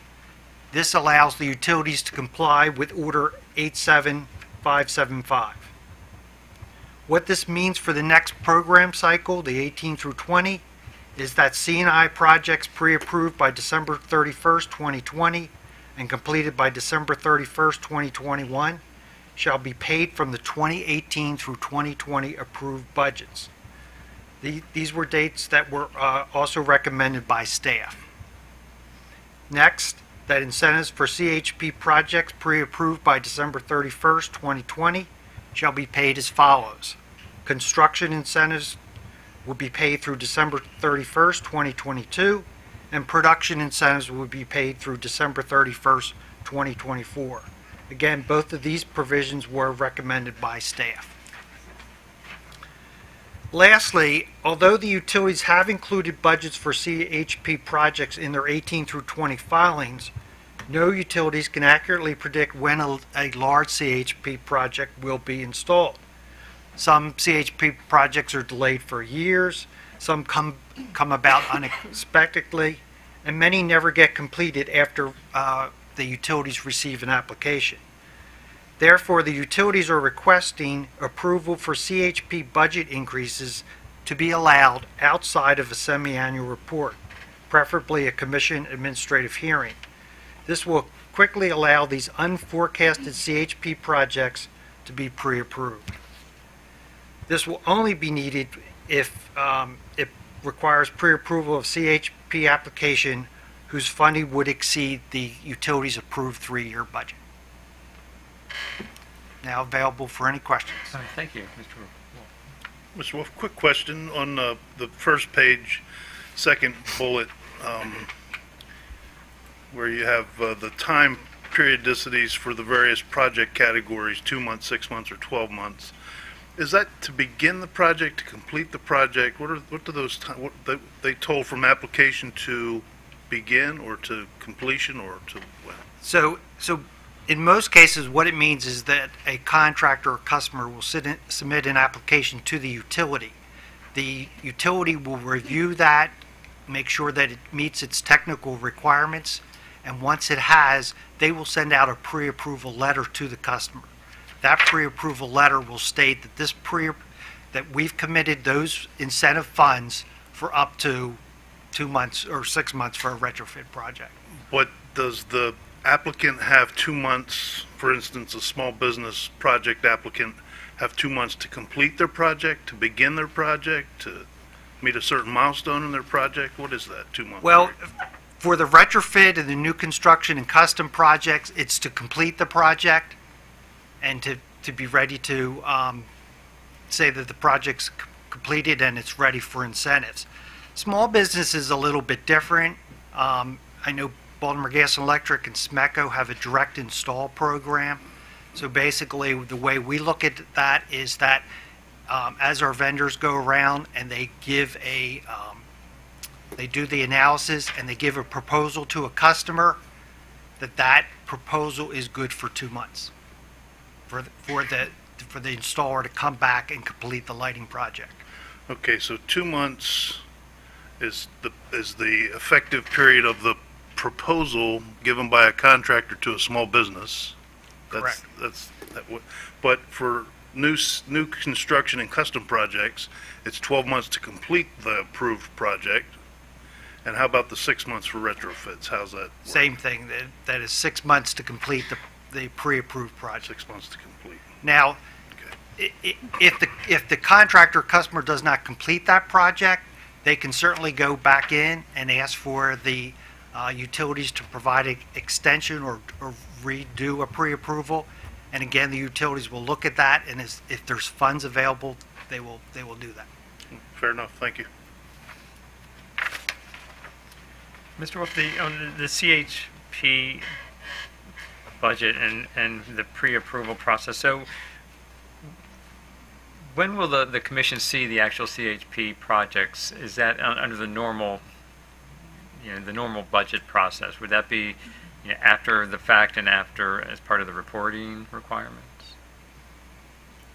I'm thinking in terms of like very large CHP projects, whether will commission staff kind of be notified that they're under consideration or they've been pre-approved? I think you mean when we request outside of a semi-annual report? No, actually just as part of your normal semi-annual budget process.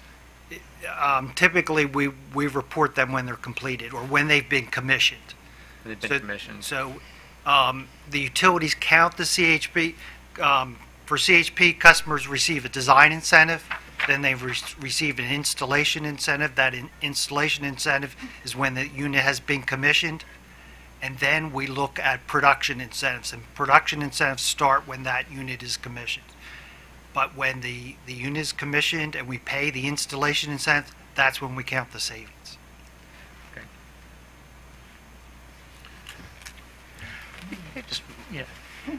Just want to find out, have you done some coordination with MEA? Because my recollection is there were some instances, particularly on the CHP, where MEA was working on a grant that would be leveraged what would be leverage money for an Empower grant. So have you coordinated this process with MEA so we can, I guess, make that process work a little smoother? Yeah, we do. In fact, we do a lot of coordination. We actually we will go to MEA and ask them for the list of customers that have applied for the grants, and reach out to them and make sure that they're also eligible for the utility incentives as well.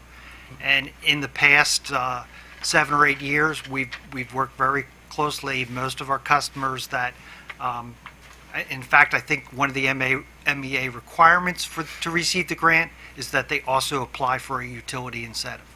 Great, thank you. Okay, anything else? All right, thank you, Mr. Wolf. We appreciate all the work all our panelists have done on this issue. Thank you. Thank you. Yeah. Oh, yeah. Just asked a question.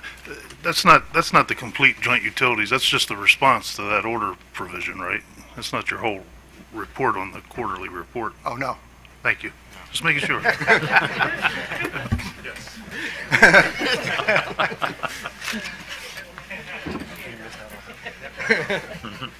Okay, without further ado, we will bring up BG&E as our next presenter.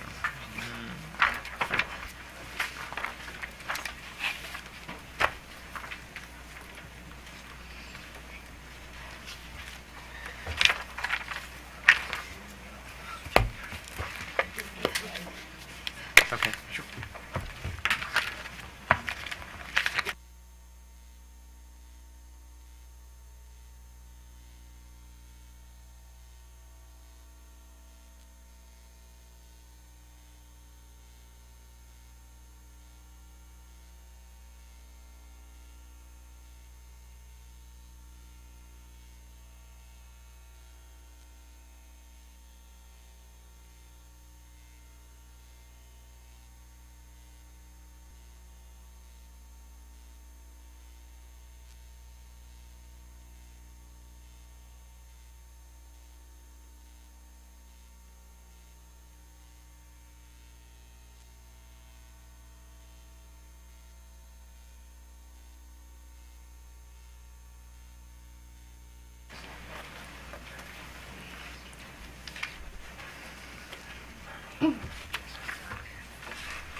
Ms. Curry, welcome. Good afternoon, Chairman, Commissioners, and to Commissioners Linton and Commissioner Herman. This is the first time I've been in front of you since you've taken your seat at the Commission, so my first time to welcome you. This is BGE's presentation of the semi-annual report for Q1, Q2 2017. With me at the table is Bill Wolf, the manager of our commercial and industrial programs. Next to him is Christopher Walls, the manager of our residential programs. Next to him is Gina Calvert, the manager of our demand response programs. And next to her is Lori Duhan, who is the manager of our DSM programs. I'm going to begin with the residential slides, and I'm going to turn things over to Mr. Walls. Good afternoon, Commissioners and Chair. And actually, I have the privilege of kicking us off and covering sort of a slide or two just broadly of reporting out for Q1, Q2 for BGE's performance across both residential C&I and DR. Just a couple of highlights that we want to share with you, and then I will jump into the residential specific highlights as well, and then we'll go on accordingly. So starting off on slide 2, we had a good first half of 2017. We delivered about 277,000 megawatt hours, and that relates to about 0.85% of our ultimate target that we filed of 1.94% of our 2013 baseline gross wholesale weather normalized sales. We achieved 102% of the BG's megawatt hour first half forecast gross wholesale while spending only 72% of the targeted budget. We had just over 500,000 customers, and this is a figure that I always like to share with the Commission.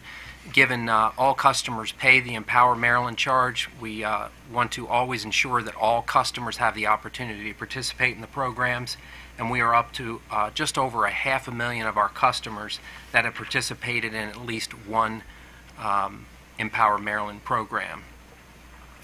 With respect to BGE's DR, the demand response, and the energy efficiency programs from a megawatt achievement and capacity capability, we are up to 866. And in April, we're proud to report that we were honored yet again with now our 7th consecutive Energy Star Partner of the Year award for sustained excellence. Moving to the next slide, slide 3.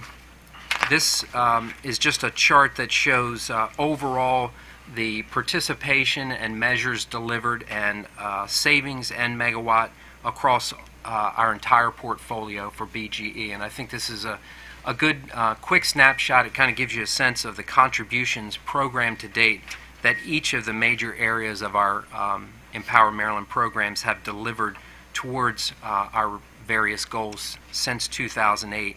And what I continue to be amazed about, and I'll direct your attention to the measures column, is that we've delivered over 37 million energy efficient measures, each of which have been installed either by customers or by contractors that support these programs. So it gives you a sense of the broad reach of the programs. And those measures continue to deliver energy efficiency year after year throughout their life. So now I'll dig into just the residential programs very briefly. I only have a couple of slides to cover the overviews. But as Ms. Curry pointed out, we've got the first time that we're in front of Commissioners Herman and Commissioners Linton. And I thought it would be helpful to just very, very quickly run through the 7 residential energy efficiency programs that we offer, just to ensure that you all are familiar with those. And we've already talked about them, so it's likely you know. But the lighting markdown, of course, that's the one where we provide instant incentives for customers to encourage them to purchase energy efficient lighting. Appliance rebates, of course, for Energy Star qualified rebates, our Energy Star qualified appliances, we apply rebates to those. And then we offer a bounty for customers to recycle their working old refrigerator or air conditioner or dehumidifier. And the group that we like to call our contractor or retrofit-based programs is the Quick Home Energy Checkup, extremely popular program. BGE has completed about 230,000 of those since 2009. That's where we directly install energy efficient measures for customers. The heating and cooling system rebates, where we provide rebates for high efficiency heating and cooling equipment for customers. Home Performance with Energy Star is a more robust home energy audit, along with incentives to encourage installation of insulation and air sealing. And finally, the Energy Star new construction program, where we encourage builders to build high efficiency Energy Star qualified homes. So last slide for me is just highlights on the residential energy efficiency portfolio specifically. We had a good first half. We achieved 99%, so just shy of the forecasted megawatt hour savings for the first half. The lighting markdown program certainly drove a big portion of that with 52,000 or 106% of our forecasted energy savings. Also supporting that achievement was the new construction program at a 22% over the forecasted energy savings target. The retrofits programs, both QHEC and Home Performance, continue to deliver, and we had a particularly good first half of the year with around 16,000 quick home energy checkups delivered. And then lastly, the recycling program also returned very good performance at reaching 96% of the measure forecast. So I'll now turn it over to Mr. Wolf for a little bit more detail around the C&I program report out. Okay, before you do that, Mr. Walls, the Quick Home Energy Checkup, the 16,000, is that Q1 and Q2? Correct. Okay, and how's that? What's the forecast for Q3 and Q4? I think we have 45,000, no, sorry. Let me get that number for you. Okay, I just- mean, is it It's gonna not be- coming to my brain right All now. right, that's fine. I just wanted to get a sense of kind of the magnitude versus the 16,000. Is, for Q1 and Q2, refresh my memory, were there any different or additional measures that were included in those QHEC programs as opposed to the past programs? No, Okay. not that I'm aware of. We consistently provide, we continue to provide lighting, faucet aerators, low flow shower heads, power strips like we've done in the past. And Was there a change in the mixture of CFL and LED? Well, we offer no longer do we offer CFLs. We moved As past part that. of Q1, right? So Right. it's all LED now. It's 100% LEDs. And how many LEDs per? It varies depending upon what the customer already has installed as well, but if memory serves me, we offer up to 15 measures, most of which are accounted for lighting. And that's what drives the big savings. There's certainly others, and we continue to look for other ways to drive additional savings in quick home energy checkup, as already has been talked about with the Commission, where we see an evolution of lighting in particular. And over the coming years, we will likely see less lighting opportunities. Specific to QHEC, though, however, unlike when you have a customer that goes and buys a light bulb that's marked down in a retail location, you don't necessarily know what they do with that light bulb, and you don't necessarily control where they install that. Whereas with the Quick Home Energy Checkup, we're able to account for larger energy savings or higher energy savings because we have contractors right there installing, and they will install in high-use areas. They don't install an LED in a closet area or something that would be a low-use area. So we typically see better effectiveness in that program when it comes to installing lighting. All right, thank you.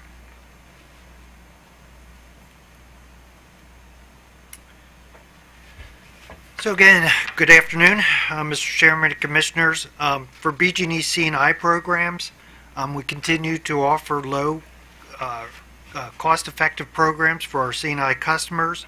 We offer them through two unique solutions for improving the efficiency of their buildings. For customers that are performing building retrofits and installation of new equipment, we have our Energy Solutions for Business program. This includes our prescriptive, custom, and new construction elements. This is by far our largest program with the greatest participation. Our Small Business Energy Solutions program that is uniquely suited for our small business needs. Our Instant Lighting Discount, or otherwise known as Midstream program. This offers lighting discounts at the distributor level. Our Combined Heat and Power program. And finally, our Master Metered Multifamily QHEC program. For those customers that either lack substantial capital or want to do low-cost solutions, we offer a improving building operation and performance solution. This includes a building tune-up and building operation training program, as well as building analytics and automated benchmarking tools. These tools assist customers to understand the performance of their buildings so they can then identify ways to improve them. For Q1, Q2, overall the C&I programs achieved 86% of their first half forecast. Based on what we've seen in the previous 7 or 8 years, we know that these C&I programs are slightly behind in their first half forecast, but we always expect to see a stronger second half. And I think a lot of that just has to do with how commercial customers budget capital projects. Our Instant Lighting Discount, or Midstream program, did achieve 172% of our forecast. In fact, this has been so successful that we've brought on additional distributors for this program.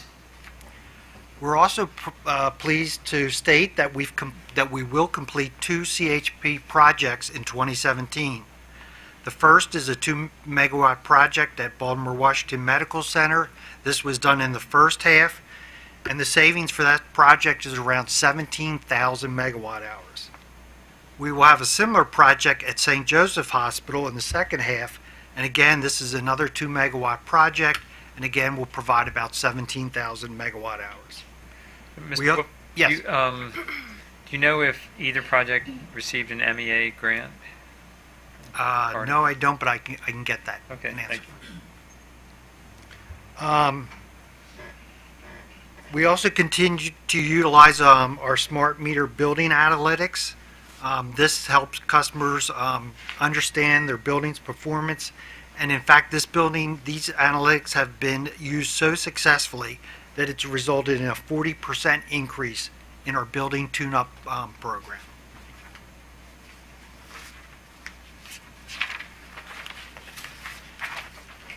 So beyond our traditional C&I programs, BG&E also concluded the small business behavior pilot that was approved in the 2015 through 2017 programs. And we completed this in the first half of 2017. The pilot was launched in January 2016 and concluded in March 2017 with 10,000 participants in both the control and treatment group. This was out of a customer base of around 75,000, so we got a pretty good sampling of our small commercial customers. The treatment group received an introductory postcard, a welcome letter, and 7 paper and 6 email energy reports. We also provided a web portal that was available for customers to do more analysis about their energy use and to also get some tips. The pilot saving analysis was performed monthly during the pilot, and also at its conclusion. It was also based on 355 customer surveys, spread evenly among the control and treatment groups. Unfortunately, the overall saving results across this treatment group was only 0.5%. For comparison, the residential average is around 1.4%. And we had a margin of error of plus or minus 0.7%. What this means is that it was not statistically significant, and we cannot prove whether this was a random occurring event, that those savings was a random occurring event, or the pilot actually influenced the behavior. Based on this results, BGD did not propose this as a 2018 through 2020 program. So, did the company come to any conclusions as to why the behavioral programs didn't work in this pilot or didn't produce the results? Yeah, we did. Yes, we did. Basically, we think it was revolving around 3 issues. The first is that these are small businesses, and they tend to be overwhelmed. And the behavior unlike an energy efficiency program where you screw in an LED light bulb, you can forget it, and it provides savings. Behavior programs require effort, they require focus, and small businesses tend to want to put their effort and focus towards running their business. Second of all, it relies on their employees to participate in these programs. And to tell you the truth, if there's really no incentive for the employees to go around and shut down lights or turn off computers or stuff, because they don't see the benefits, unlike the residential customer that their actions, they see direct benefits from that. And we think that when we did a survey and spoke to the small businesses, they said that the reports really didn't influence them. Only a third of them reported that the reports really resulted in them even thinking about changing their behavior. And I guess, and finally, is that the small businesses customers said that they were concerned about the risk of doing anything that would hurt their customer experience. So they didn't want to fool around with the HVAC if their customers felt that the temperature, influenced them, or if the lighting didn't provide their products in the best light. And so they weren't willing to change what they thought would be small savings if it meant damaging the customer experience. I appreciate that, but 10,000 participants in the treatment group is a lot of participants. How were they selected? They were randomly selected. We struggled to try it. We wanted to do a sample size of 10,000. We only had 75,000 small business, so we really struggled to get the 20,000. And then those customers we just randomly selected 10,000 to be in treatment and 10,000 to be in control. And the 10,000 treatment customers, did they make any commitment to participate, or any indication that they were going to actively pursue the goals of the pilot? From the results that we've seen, it sounds like, as I said, we sent them an introductory postcard announcing them that they were good, that they were enrolled in this program. We gave them an opportunity to opt out if they wish. We didn't have a lot of customers that opted out, and we let them know that they would be getting emails and letters throughout the pilot, and then based on those results, that treatment group really never changed their behavior. They never made any affirmative commitment to help achieve certain goals or reductions in their. I mean, I know every small business owner I've ever met is concerned about their utility bill. They're concerned about it, but then, I think what they look for and why the energy efficiency programs are so successful is they want to be able to save energy but not focus on it. And that's why the lighting and HVAC energy efficiency incentives are so important, because they can do it and then they can move on to focus on their business, and the lighting provides those savings. Do you know what the cost of running this pilot was? Yeah, over the 18 months it was around $1.5 million. Thank you. Thank you, Mr. Chairman. Mr. Wolf, how was the participation with the web portal? Did you find that the small business customers were interested in using it? It was pretty small. I don't have the exact figure, but I seem to recall was only about 10 to 15% of the customers. Was that for both control and treatment? That would be for the treatment. For treatment. Was there an effort to promote the existence of the portal as part of the reports or in the paper communications that went to the treatment group? Yeah, in both the letters and the emails, we certainly what we did was we did the comparison against the similar businesses, and we said if you want to learn more about how you can get tips, really learn about your building performance, we gave them that website address. Okay. Thank you. Okay, thank you. Chairman Hughes, just to follow up on your question, how many we anticipate or forecast to do for QHEX for 2017, the forecast is 34,000. So roughly if we double what we achieved or slightly more, and we do anticipate being able to achieve that given the fall tends to be a good seasonal promotion for quick home energy checkups. Okay, thank you. And I also found out that both the CHP projects did receive MBA grants. Thanks. Good.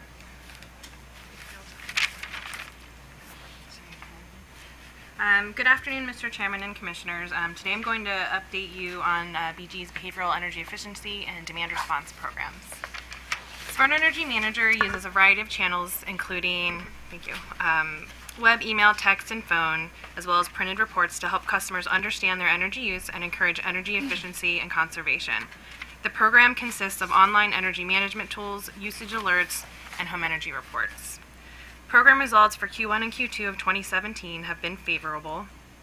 As of June, there were 904,000 customers participating in SEM, up from 902,000 in the prior filing. We have sent over 12.2 million home energy reports as of June program to date, up from 10.3 million at the end of 2016. We have had approximately 403,000 unique customer visits to our online energy management tools, spending an average of around 3 minutes per visit. And finally, through June, we've achieved energy efficiency savings of almost 62,000 megawatt hours, up from almost 61,000 megawatt hours from the same period of the prior year. In addition, several enhancements have been made to upgrade the web experience and drive customer engagement since my last report out. The home energy report experience has been updated. The new report is streamlined, and we have more useful tips, and it addresses frequently asked questions. We also added a personal tracker module to help customers compare their billing period from the prior year. BGE also went live with high usage alert threshold feature, which allows customers to receive an alert when they're trending towards an amount that they specify.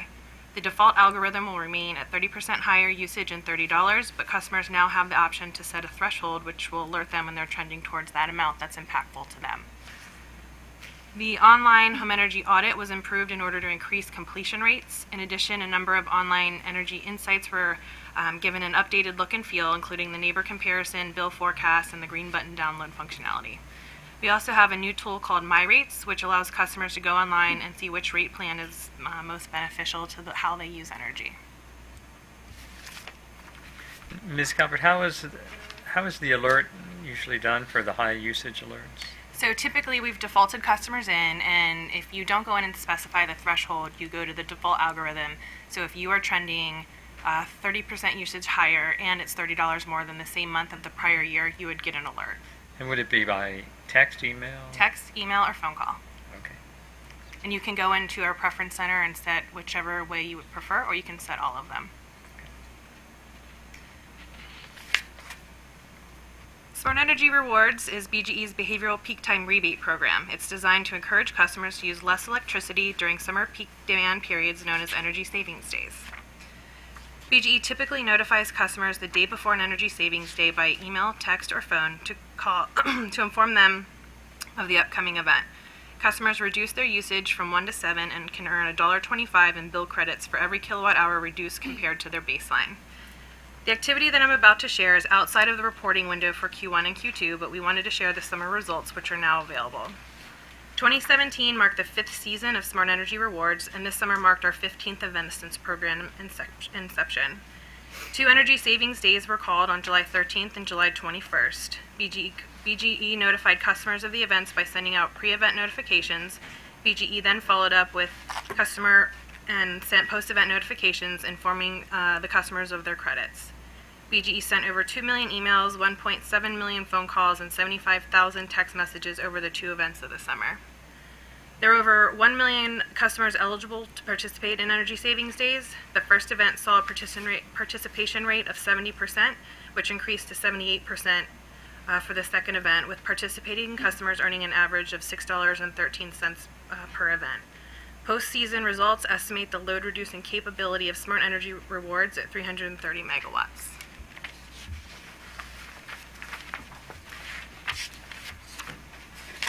And my final slide. Let me ask you a question. What's the basis for deciding when to run an event? Because I recall thinking last summer when it was really, really, really hot, and I'm thinking, oh, they're going to run an event, and I didn't get a text. So what's the basis for that? So we have to make sure a customer has a good baseline in order for them to be able to earn a credit. So sometimes in the summertime here, we have a random hot day, maybe the 2 weeks, and how our baseline works is we look at the prior 14 days, excluding holidays, weekends, and prior events, and that's the weather that we use as the baseline. If that weather was in the 80s and the event day is going to be 95, no matter what the customer does, they're never going to be able to reduce their use below an 80-degree day. So that's the main way we determine if we're going to have an event or not. We want to make sure they're impactful for customers. We would never want customers to participate and not have good earnings because the baseline was too low. Thanks. Sure. Yeah, and that would be for an economic event, obviously. For an emergency event, that's a whole different situation. We will respond immediately to that. So Peak Rewards is BGE's well-established direct load control program that began back in 2008. Peak Rewards customers participate in energy savings days at 50% cycling and emergency events at their chosen cycling level of 50, 75, or 100%. Customers are paid credits based on their chosen cycling level. There are over 327,000 customers enrolled in Peak Rewards, with 331,000 AC devices and 22,000 water heater devices currently in the field. We have a participation rate of 33%, which means we're in 33% of eligible homes that have central air conditioning. Post-season results estimate the load-reducing capability of Peak Rewards at an estimated 350 megawatts. Finally, I would like to provide a quick update on the Smart Thermostat pilot. In Q1, BGE chose the new thermostat to replace the discontinued Honeywell Utility Pro. BGE chose the ecobee 3 Lite based on performance, incremental energy efficiency savings achieved with this specific device, and lower cost and at a lower cost than the legacy thermostat. In Q2, the pilot officially ended, and the new thermostat is going to be is beginning to deploy in Q3. And that concludes my update. If you have any questions, So, what are the features of the new thermostat you selected? they're fabulous features. So, in addition to, we're very excited about this thermostat. In addition to having the demand response capabilities needed for peak rewards, which some of the competitors did not meet, ecobee sees 23% overall energy efficiency savings from their customers, so studies that they've done. Devices can now be controlled from anywhere via an Android or iOS app. They have a very user-friendly app, so if you leave for vacation and forget to turn your AC off, you can do it right from your phone, or if your wife makes it too hot and you want it too cold, you can sneak upstairs and make it the temperature you want, which is what I do with my husband. In addition, it connects to smart home systems, whether it's Apple HomeKit, Amazon Echo. It's very integrated into the whole smart home concept. There's vacation settings, so that if when you're coming back, you can have everything kick back on, so it's nice and cool when you get home. One of the really popular features is you can view local weather right on the device, which is it's pretty neat. It has a really slick design. It's similar to like a Nest in the look and feel of it. Thank you. Quick question on your pilot. So, was the end result of the pilot to choose another thermostat? Was it? The purpose of the pilot was to see if there was interest in the technology, to see if maybe somebody who didn't want to be in peak rewards with the legacy device would now have an interest with this new technology, and that was one reason. And the second was to evaluate the difference in the different types of technologies. So different manufacturers have different products, and we wanted to really understand what the best one out there was for our programs. And how did you conduct the how did you come to the conclusion of the choice? What did you do? So we did customer feedback, and then there was also an evaluation done by a third party that evaluated cost savings for customers. So just in that period of time, we saw 1.5% more energy efficiency savings than the other option, which is huge because this program's always been demand response, and it's great during the season. But now we're able to push full year energy efficiency through this thermostat. So we're picking up megawatts in the summertime, but we can also, and we'll run promotions to kind of inform customers of what benefits there are for winter having this device as well. So the pilot is done, it's concluded, and you just have the incentives for installing the new thermostats, the one that you've chosen as a result of the pilot. Very good, thank you.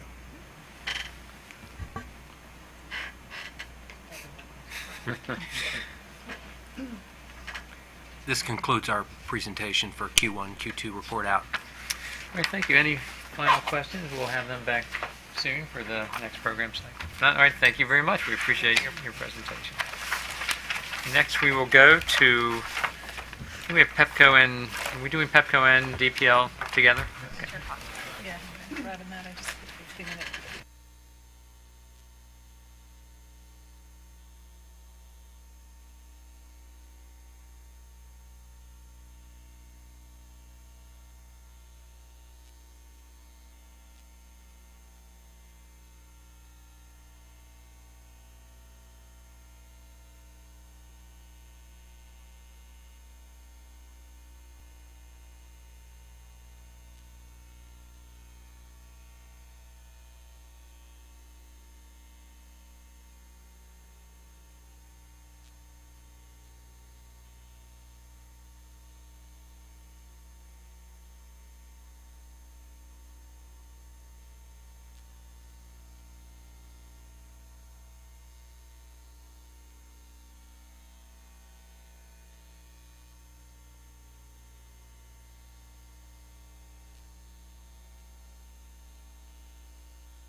All set.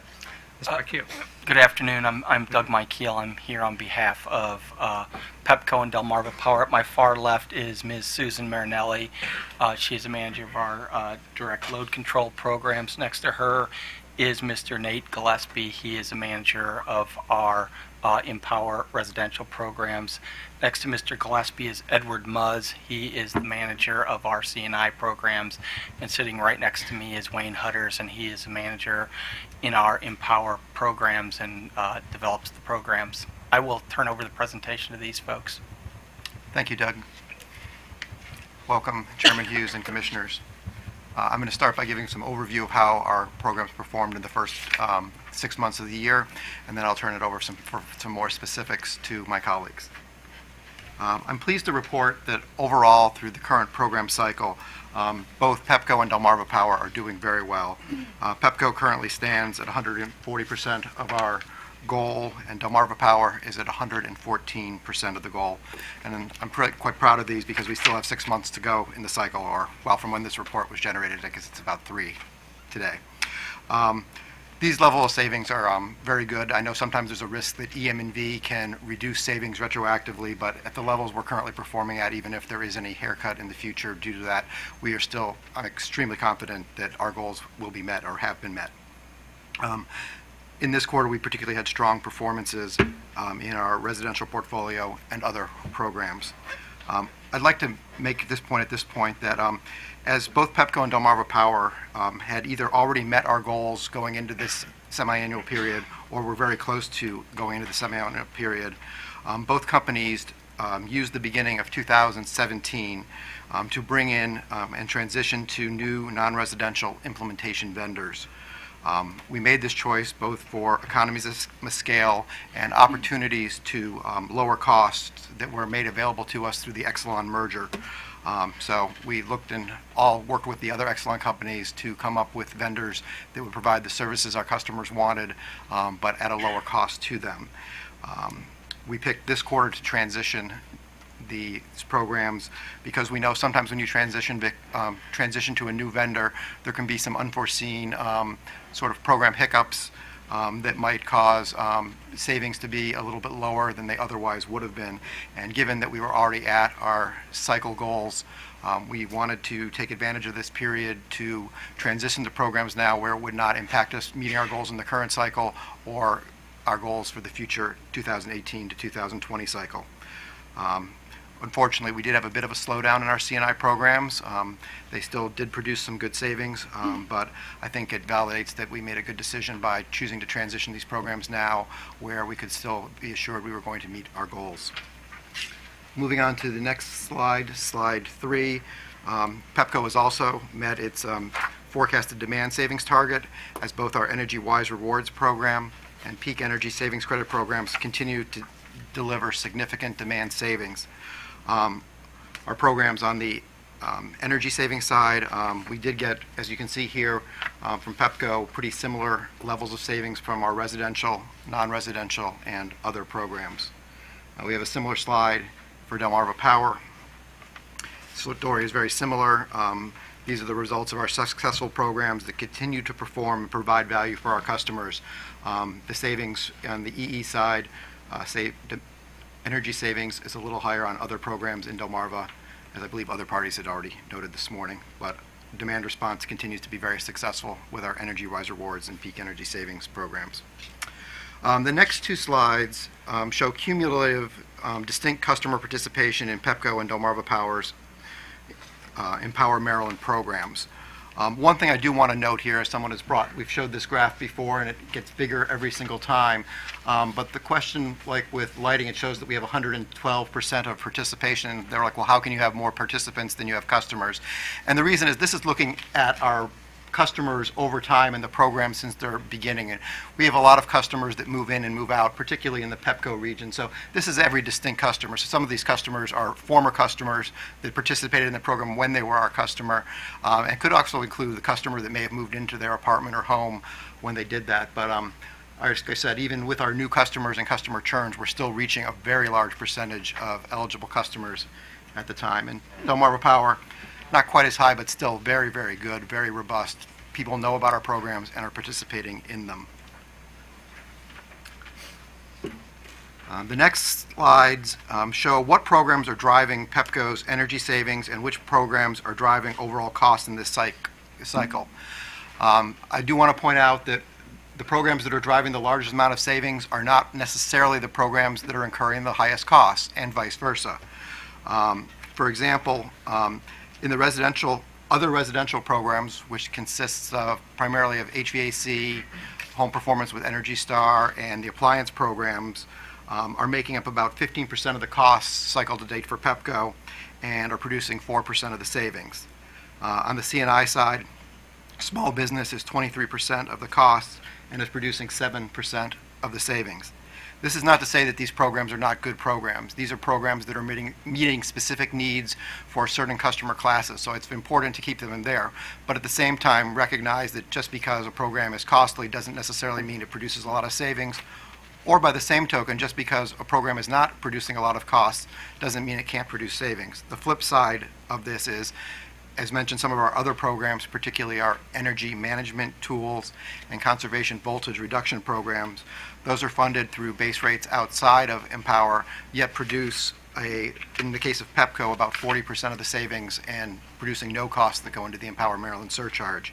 Of costs of programs that are within the Empower Maryland program, the behavior program produces about 11% of the savings for PEPCO, yet it only produces 5% of the costs.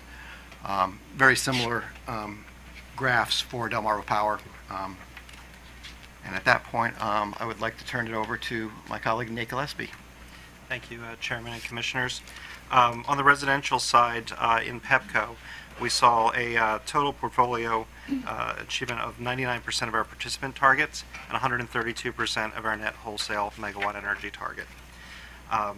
The residential EE programs have met 95% of their cycle-to-date targets. On the lighting side, you saw in PEPCO a very large jump, 172% of participation and 211% of megawatt hours. This was due to the Energy Star 2.0 bulbs coming online in January that helped us there.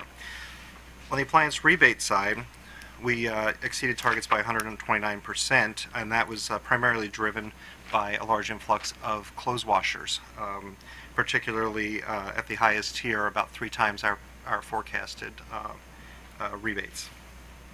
The HVAC program experienced 11% increase in participants, even though we had reduced the rebate levels in this time period.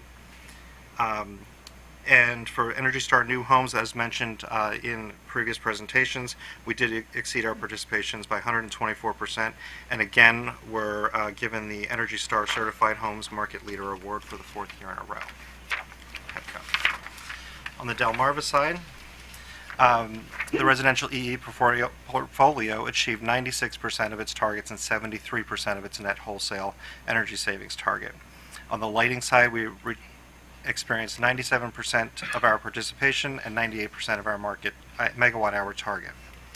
On the appliance rebate program, we achieved 120%, again, also because of the clothes washers in particular. That was about double what we expected. And the appliance recycling program was 106% of its participation target. On this point about appliance recycling, previously the Commission had authorized us to move money from our appliance and appliance recycling programs to our HVAC program.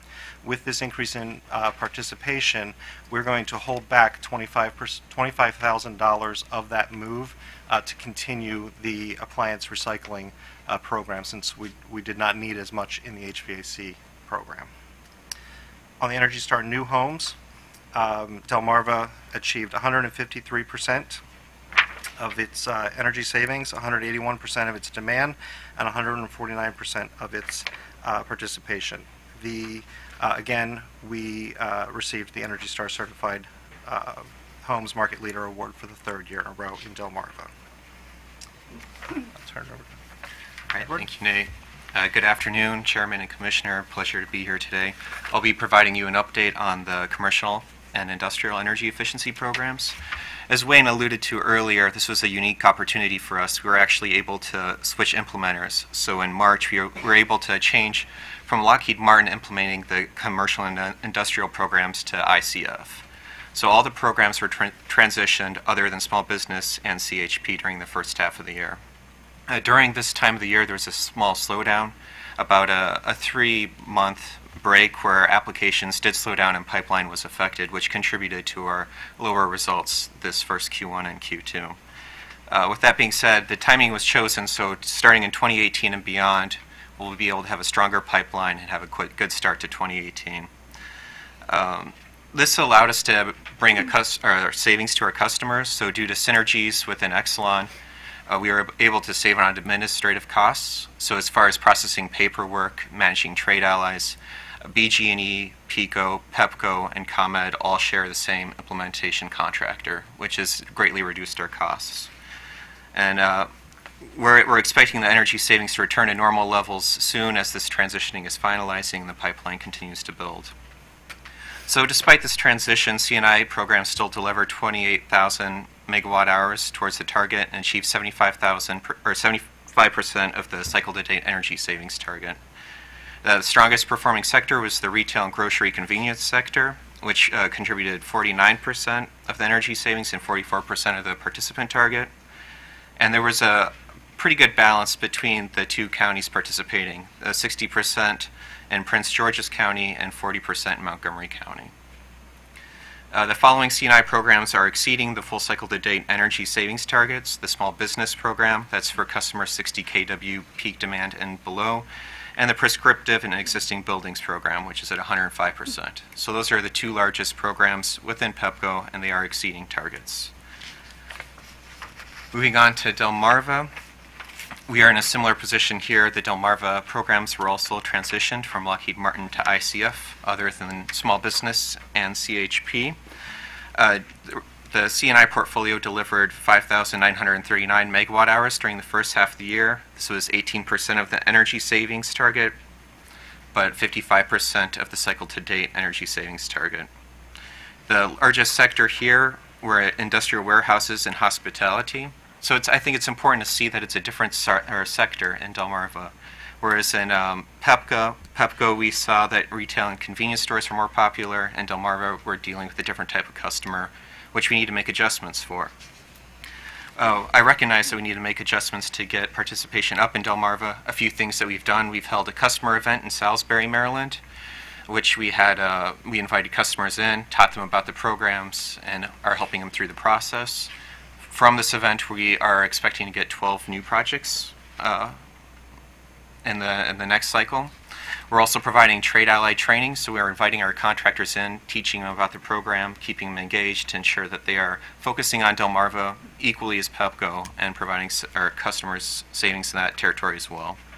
Also, I'll be working on developing new marketing collateral for Delmarva and just in general making the process easier for customers. I feel like administratively sometimes there's a lot of paperwork that is required for these projects, and we need to streamline things, make it easy for the customer and not intimidate them.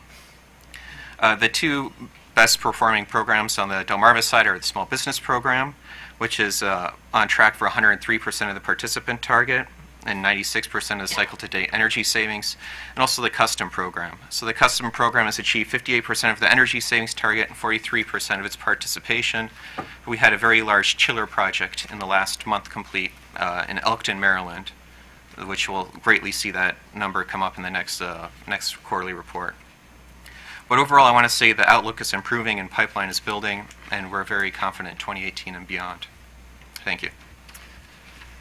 All right, thank you. I had a couple of questions actually for Mr. Gillespie on the appliance rebate program. I think you mentioned that the clothes dryers? Clothes washers. Washers that are driving the savings? Yes. Is that true for both Delmarva and PEPCO? Yes, more so on PEPCO, but both of them. On the PEPCO side, we got about 3 times the number of applications as we forecasted. On Delmarva, it was 2 times. Okay. And that was primarily in the Tier 3, so the highest energy savings. For the highest, are there a lot of choices in the Tier 3? There are. It is more limited than, say, Tier 2 or Tier 1 would be. Okay. And the second is the new construction, the Energy Star homes. So we saw OPC's chart that showed the market share at about 49% for PEPCO. I was wondering, do you work at all with Prince George's and Montgomery County? Do they do any kind of promotion or incentivizing for Energy Star new construction? Do you know? For the counties themselves? Yeah. Not that I'm aware of, but I can follow up to... Okay, so you work primarily then just with the developer? Yes, we work directly with the developers. Okay, and what do you attribute such a high performance? So one of the things that with the new construction, as new housing developments come online, it will create large spikes and some troughs. I think that we will see that the first half of this year saw more units coming online, particularly in Delmarva. There was a large multifamily facility that was incentivized under this that met the Energy Star criteria. So that's what drove the participation, particularly in this first half. Okay. Do condo buildings fall into that multifamily category? Yes, there's a specific Energy Star criteria for multi-unit dwellings under a certain number of stories that would go into this, that Energy Star sets forth. All right, thank you. You're welcome. Ms. Marinelli. Thank you. Good afternoon, Chairman and Commissioners. I'm here to talk about the direct load control programs for both PEPCO and Delmarva Power. Together, PEPCO's direct load control programs are actually exceeding the combined demand savings target of 223 megawatts by almost 7 megawatts. The residential program has been most successful in exceeding its demand savings targets, and the increased megawatt savings are actually 3% since the first half of 2016.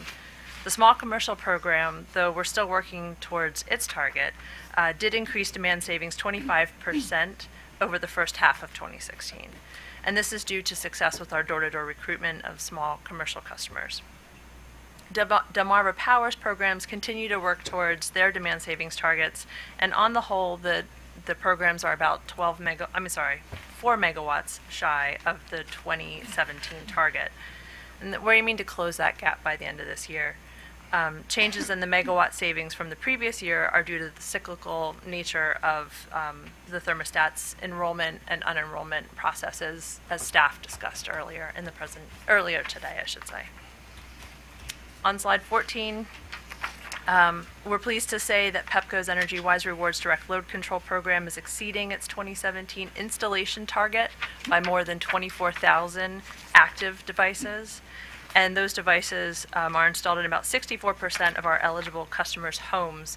And again, those are the customers who have central air conditioners or heat pumps and are able to participate in the program. Delmarva Power is working towards its residential program installation target. There were 38,332 active devices in the first half of 2014.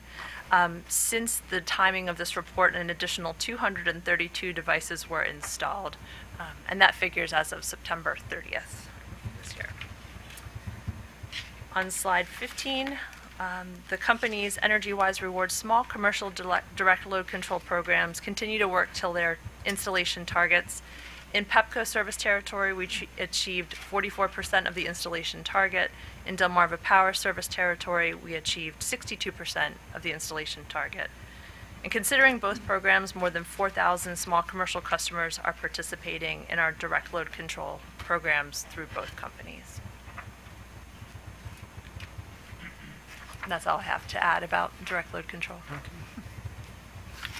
So we're happy to answer any questions you have about any of the programs or anything else. All right, thank you. I'm not sure who to ask this for, so whoever can help me, I'd appreciate it. I think one of the slides that OPC had up showed the relative proportion of your programming's behavioral programs by utility, and it looked to me like PEPCO's was relatively large compared to BG&E's. And is that an accurate observation? I believe what the chart that the OPC put forth combined our what we call our behavioral program that I had spoken to a bit with our energy management tools, which some people would also consider a behavioral type program, and added those two together. And I believe our energy management tools program has had significantly larger savings relative to the size of the utility than BGE's. But I think that's more of a function that ours was in place sooner than theirs was. Yeah. Okay. I'm just trying to figure out in my mind how these utilities are performing as I do side-by-side comparisons. And, That's a good way to do it. Like I said, I tend to look at each line specifically. I don't try to, aggregate the two. I believe that aggregated, like I said, the energy management tools and the behavioral home energy report program. I believe our home energy report program by itself, like I said, I quoted the PEPCO number, I believe it was about 10%, and I think Delmarva Power is similar. And I noted some combined usage of new contractors for some of your programming across the merged utilities under the Exelon umbrella. Do the utilities share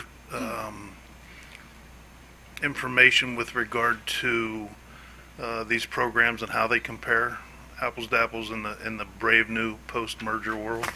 Yeah, absolutely. I think that's one of the great parts of having this combination of different utilities. We have regular calls with the leaders from each of the OPCOs, operating companies we call. We talk about best practices, what's working for you, what's not working for you. We might talk to BG&E about their pilots, what their effectiveness is, whether or not we want to do it or not. So it's definitely a great learning experience. We've learned a lot with our relationship with BG&E, especially in this territory. Yeah. One would think there's a lot of good practices to be shared. Have you ever discussed using the same terminology and common terminology to describe your programs? Or I don't know if there's ever been any discussion of any of that. That's a difficult one. I mean, we talk about it almost in a jokingly manner because, we need to say, okay, well, this program equals this program in another utility. And sometimes it's a case of different regulatory agencies. The state of Illinois may do something different than the state of Maryland.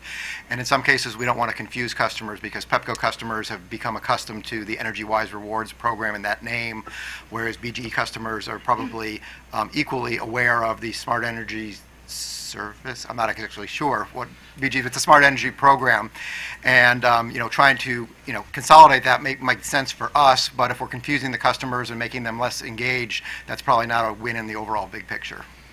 Yeah. Well, Plus, it would be new marketing, to drive participation in programs that are the same, which may increase costs.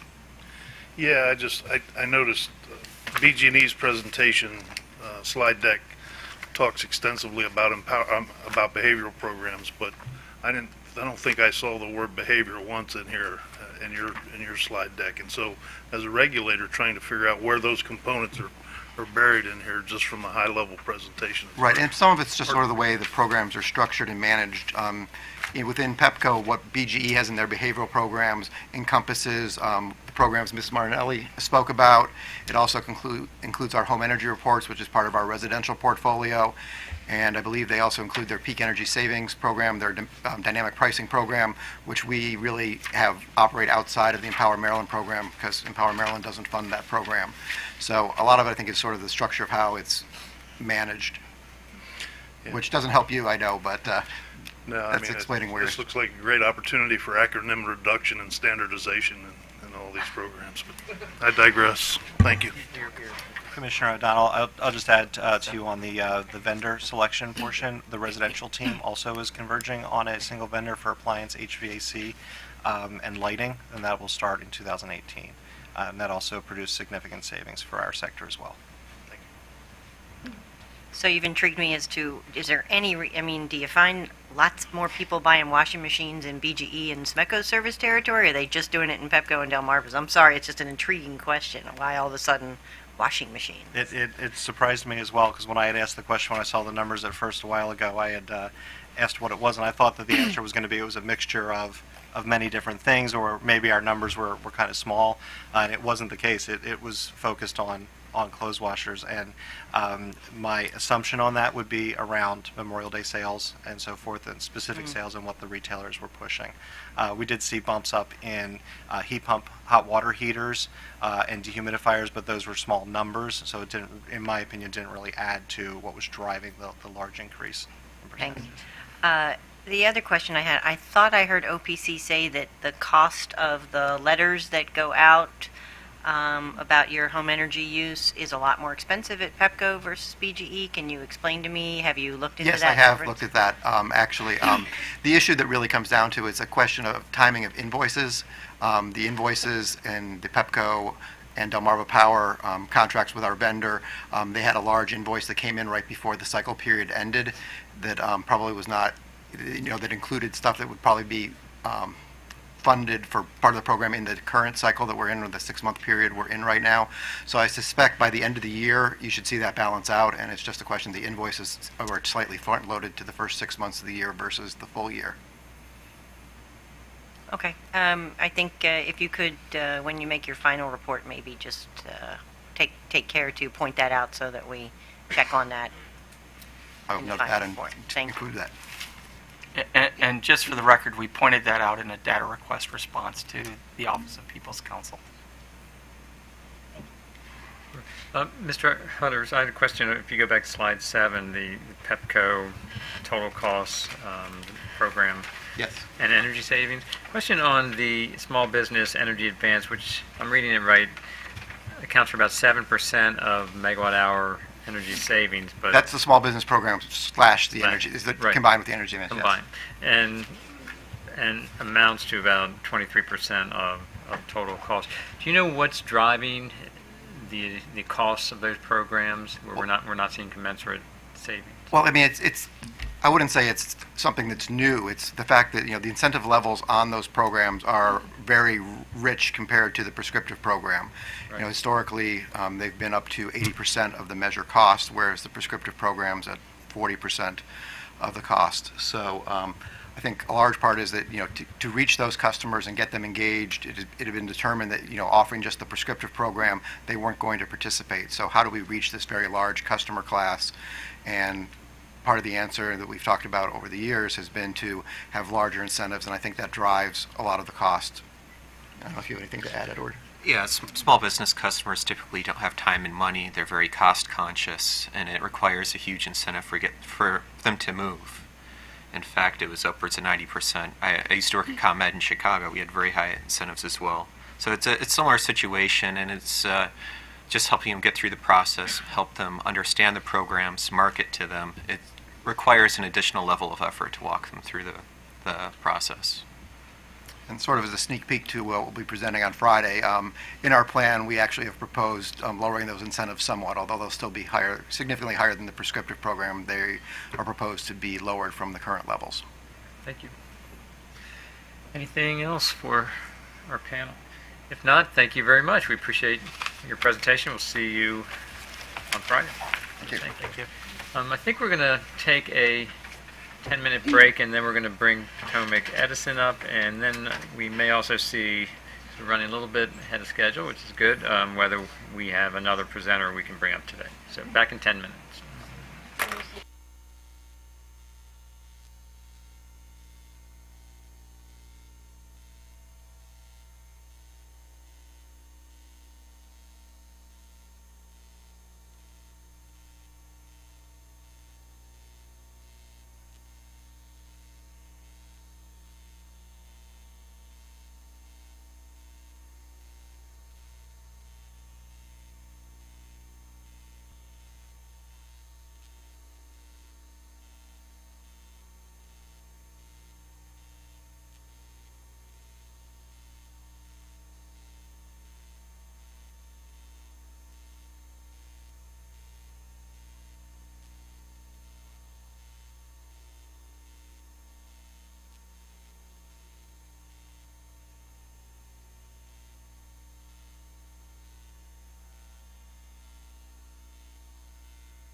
Yeah.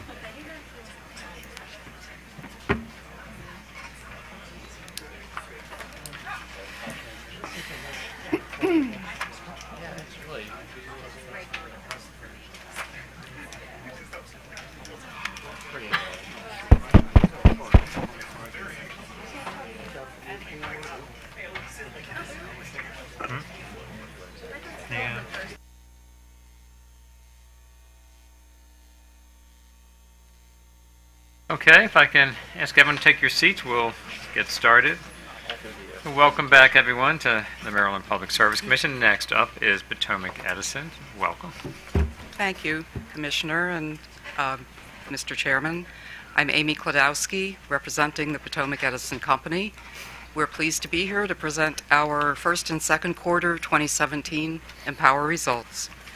With me at the table are Kurt Tarosky, Director, Energy Efficiency, Compliance and Reporting; Erin Demaray, Manager, Energy Efficiency Reporting; Jim Longager, Director, Energy Efficiency Implementation; and behind us are David Amatic, Residential Program Implementation Manager, and Amy Knight, the CNI Program Implementation Manager as of a couple of months ago.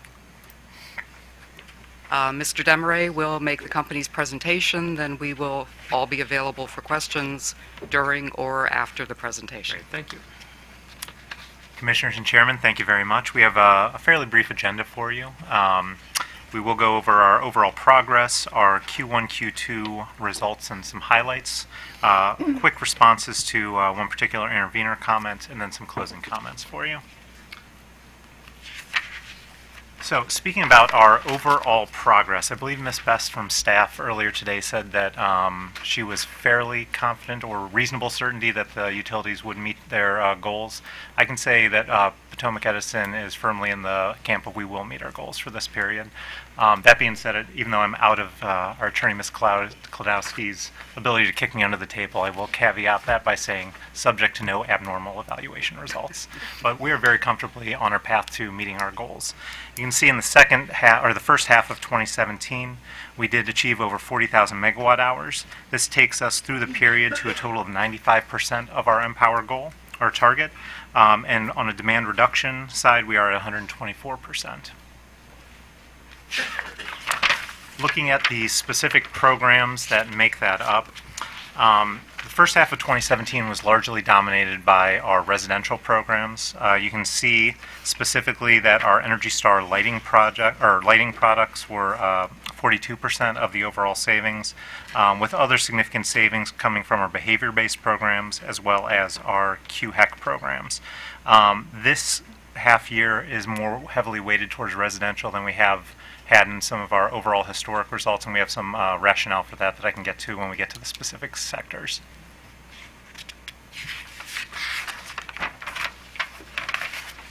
For our residential programs, we did achieve over 36,000 megawatt hours of gross wholesale savings in the period. This is against a forecast of 29,500 or so for the period.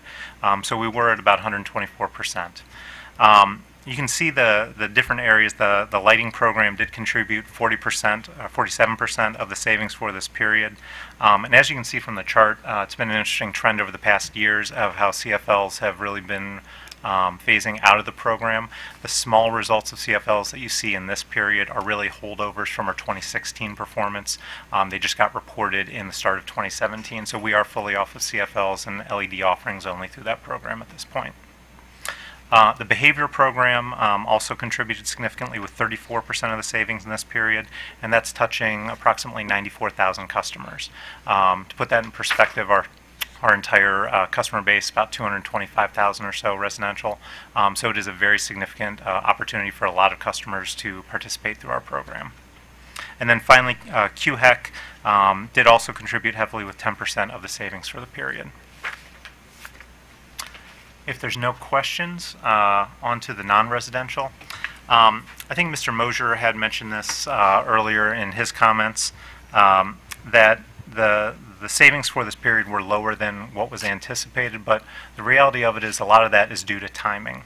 If you guys will recall back in the end of our 2016 period, we had very significant interest and customer participation in our C&I programs that led to the budgets that we had pre-approved running through. What we've always done is, in line with the utility comments today, is that we won't pre-approve any applications beyond the funding that we have available through our approved budget. So we went back to the Commission, and on February 22nd, there was ultimately a $1.4 million budget increase allowed for this program. What that did practically is we did have the program on pause while we were awaiting that funding.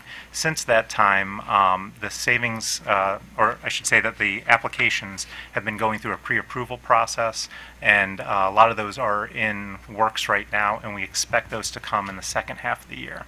So while the results were lower for this particular 6-month slice, by the end of the period overall, or the 3-year plan, we expect to be above forecast for the C&I sector.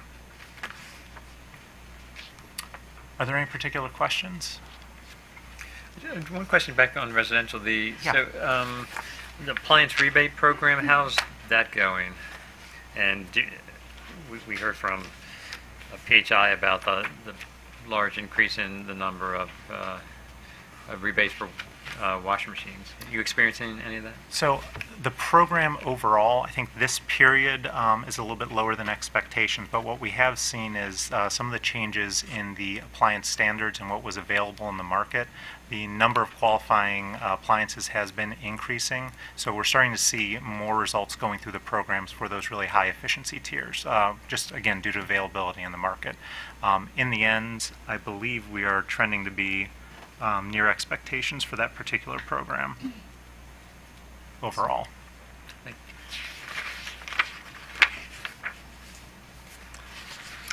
For the budget results, for the period overall, we are $4.5 million under this 6-month period's budget expectation. Residential sector was largely in line with the approved budget or forecast for that period. What the lion's share of this reduction is really due to the C&I sector, and as we've discussed, that's largely due to the pause in the program while we were awaiting the funding approval and then the process of getting those through the pre-approval cycle, as those are likely going to be completed in the second half of the year. All right, one intervener comment, and I know you guys have seen this before, so I apologize that it is repetitive, but the comment did come up again. I wanted to make sure that you all were familiar with our thoughts on it. OPC did have a recommendation to accelerate Potomac Edison's plan. We do think this is contrary to our approved plan and the direction. Potomac Edison customers do realize lower energy and capacity costs than state peer averages, so sometimes the potential in our sector is lower. And you can see the 15 to 17 plan was designed and consistent with the most recent market potential study, where we were shown to only have 82% of the statewide average for potential. We believe that the current plan recognized this and focused on gradual and achievable results. And as we all know, our 18 to 20 plan does have highly escalating goals, and you'll see those when we discuss it on Friday. The closing remarks, to take a step back as to where we are versus where we thought we were going to be. We're at 95% of our energy savings goal. If we were to look at our original forecast for the plan, we anticipated only being at 81% through the first half of 2017, so ahead of schedule there. On the demand side, at 124%, again versus plan forecast of only being at 83%. And we're able to achieve these results while staying under budget and spending only 73% of the approved budget through that period overall. We do expect to fully meet our 15 to 17 Empower Plan goals. And just looking forward, we will continue working in the various working groups and look forward to, we are actively preparing to implement our 18 to 20 plan upon Commission approval. So if you have any other questions, we'd be happy to answer them. Right, thank you, Mr. Demaray. In terms of the 73% spend of the approved budget plan, do you expect that to to be closer to 100% once you bring in the C&I spending in the second half of this year? You mentioned. Overall, we expect that the C&I sector will probably be only about 81%, 81. somewhere in that range, and the total approximately 86%. So we expect to fully be under the approved budget by the end of the cycle. All right, thank you. All right, thank you. Any additional questions for Potomac Edison before we let them go? All right, if not, thank you very much. We'll see you on Friday. Appreciate you. Thank you. Okay, next, I think we got a volunteer. I think a SMECO volunteer to come early, so we will bring them up.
Okay. Mr. Shaw. Well, good afternoon, Commissioners and Chairman. Jeff Shaw on behalf of SMECO. I will send Mr. McDougall my invoice when I get back to SMECO since he was not here today. No fault of his own, but I'll make sure to do that. I'm going to have a few opening brief remarks here before I turn it over to Ms. Raley. I wanted to take a chance and welcome Commissioner Linton as well as Commissioner Herman. Looking forward to a couple more years of conversations. So, with that, I'll go ahead and begin. Initially, I want to take on some questions that have been coming from the bench to the utility so we can address those up front. And anytime during the presentation, feel free to interrupt with questions as well. Commissioner O'Donnell, you had been talking about percentages of behavior programs relative to your position in the portfolio. For SMECO, we are roughly at 40% of our residential savings seen in our quarterly reports to be attributed to the behavior programs. That may seem high to the others, but for us being a predominantly residential utility, we're comfortable with those savings, and also knowing that our cost effectiveness test for that is the highest, even greater than our lighting relative in our portfolio. So a highly cost effective program for us as well. Commissioner Richard, you had been talking with the Office of People's Counsel and VEIC around different types of stores and what goes on in each. Kind of for the SMECO perspective, the do-it-yourself stores, we're at about roughly 17% for our lighting portfolio is the type of retail market we see there. The wholesale stores, your BJ's and Costco's, come in at around 30%. The dollar stores, as we refer to them, are around 2% for us. The mass merchant, which would be the Lowe's, the Home Depots, come in at 40%. We have a new category which we're referring to as pop-up retail. That's something we've tried new here in 17, where it's exactly as it sounds. We take the retail space to a lot of community events and sell lighting equipment there. And that's accounted for 3% of our overall savings that we've seen. The independent mom and pop hardware stores for us is right at about 6%. And our last category is the other, which would be our food bank program, tends to come in at about 1% for us as far as a mix in the lighting program. So we think we're carrying a broad base and serving all those markets. But as stores become available to us, we'll be happy to have those partnerships with them. And then before I kick it over to Ms. Raley, we've had a very successful quarter one and quarter two here for 2017. You saw it in staff's report coming in for residential and commercial just at about 100% in total. We are lagging behind, as you saw in the Office of People's Counsel, for the, call it the cycle to date, I believe is how they referred to it, which would be the 2015, 16, and 17 plans. When we had filed those plans back in 2014, we had came in and said we were going to do 2% pretty much each year over the course of the program. We have failed to deliver on that. Looking here in 17, knowing that I know we came in at about 0.8% for quarter one and quarter two, I've already took a look at the quarter three, which is going to bring us to about 1.3, and hopefully finishing out the end of quarter four, we should get close to 1.8, maybe 1.9% delivered here in 2017, but not quite to the 2% in total that we said we were going to do. So, any questions about that? We'll go ahead. Ms. Raley. Good afternoon, Chairman and Commissioners. I'm here to present SMECO's 2017 Q1, Q2 semi-annual report. The portfolio overview, the consumer retail and residential programs achieved 101% of the Q1, Q2 2017 gross wholesale megawatt hour savings goal. On the commercial and residential or commercial and industrial side, we achieved 89% of the Q1, Q2 2017 gross wholesale megawatt hour savings goal. And we got the 2017 Energy Star Partner of the Year Sustainability of Excellence Award. The next slide demonstrates some of the programs that did very well during Q1, Q2. And as you can see, there's quite a few of them. We do have a few programs that didn't do as well. They're lagging behind.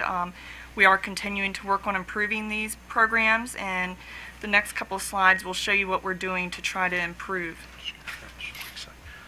Chairman Hughes, you had been asking about what Pepco had seen in their clothes washers. We have not seen that in our appliance rebate program for one reason or another. It just hasn't shown up for us. Hopefully they can send some customers our way for that. For program enhancements for the appliances, we have increased the appliance rebates due to the increase of the qualified Tier 3 clothes washers that have become available. We're still lagging behind, but we have made an increase there. We also increased online store sales by 82% from what we reported for Q3, Q4 of 2016. We're continuing to be impacted by the CEE standards for refrigerators, which there are limited qualified refrigerators that qualify in the program, but we are adding the new ones as they become available.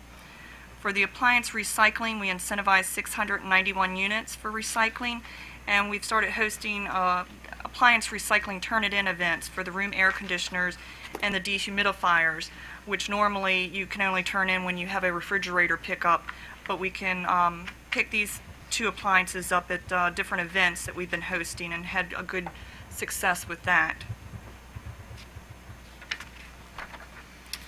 For the home performance with Energy Star, we've had limited contractor participation, and there is a trend of the declining program participation. We have increased the average audit savings by 10% and the average job savings by 17%, and we've introduced the performance-based rebate structure with the increased incentive cap. We adjusted the certification requirements to allow the HVACR licensed contractors to participate as auditors. And under the Assistant Home Performance with Energy Star, we opened up the program to all the 8 Home Performance with Energy Star contractors instead of having limited contractors within this program. We also removed the separate initial screening process for the Assistant Home Performance with Energy Star customers, and we introduced the performance-based incentive structure with the increased incentive cap. SMECO has actively been participating in all of the following work groups in Q1, Q2, and we look forward to continuing participation in the work groups. That's the end of our presentation. Are there any questions? All right, thank you. Commissioner O'Donnell. Thank you for the presentation. I appreciate it. In the last month or so, I had the great joy in retiring a 29-year-old water heater in my home. And thing lasted forever, but it wasn't very efficient. I know that. But the one that I got at the local Lowe's and installed was much more efficient, but it didn't qualify for any rebate. And so that efficiency that I achieved there is going to be reflected in my usage. It's going to be reflected and probably credited to some behavioral treatment that I received in the mail recently, but it's there because I went out and did it. It's just the state of the market. Similarly, I replaced a washing machine. My wife, in the last few weeks, and my wife wanted a front loader. She wanted a top loader. She didn't want a front loader. I tried to talk her into it. She said no. So again, that doesn't qualify for the appliance rebate program in the territory, yet I know it's a lot more energy efficient. How do we account for and realize those changes that people are making and doing every day in their lives? I just did 2 major ones in the last couple weeks, and none of that comes under the appliance rebate program in the SMECO service territory. Well, initially here for me, I hear 2 missed opportunities for us. I wish I could have driven you into the heat pump hot water heater rebate that we do have and pushed you in that manner. And there are top loading high efficiency washers out there in the market. Not many, but there are a few. There's 2 on your list. And I wish we could have gotten you into one of those, but I understand the economics of it all. So how do we account for that? That's something the utilities have talked about and struggled with since almost the advent of Empower. How do we capture that lost savings that we know are occurring?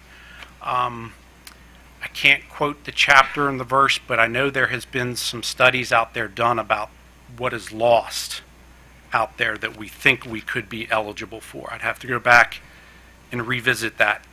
And I'm sure there's a few behind me as soon as I turn away will tell me where I can find it.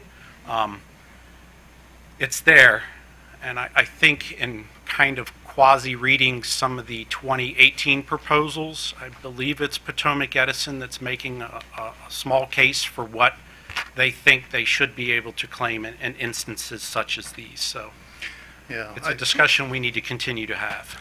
I personally, this is anecdotal, and this is one data point from one Maryland customer, but I think that these savings, and I'm going to achieve significant savings just in these 2 appliances, I know that, but I think they're going to be chalked up to a behavioral treatment that I also received in the last few weeks, and to me that's the kind of the, how do you separate all that stuff out? It's going to be attributed to something that had nothing to do with it and justify the return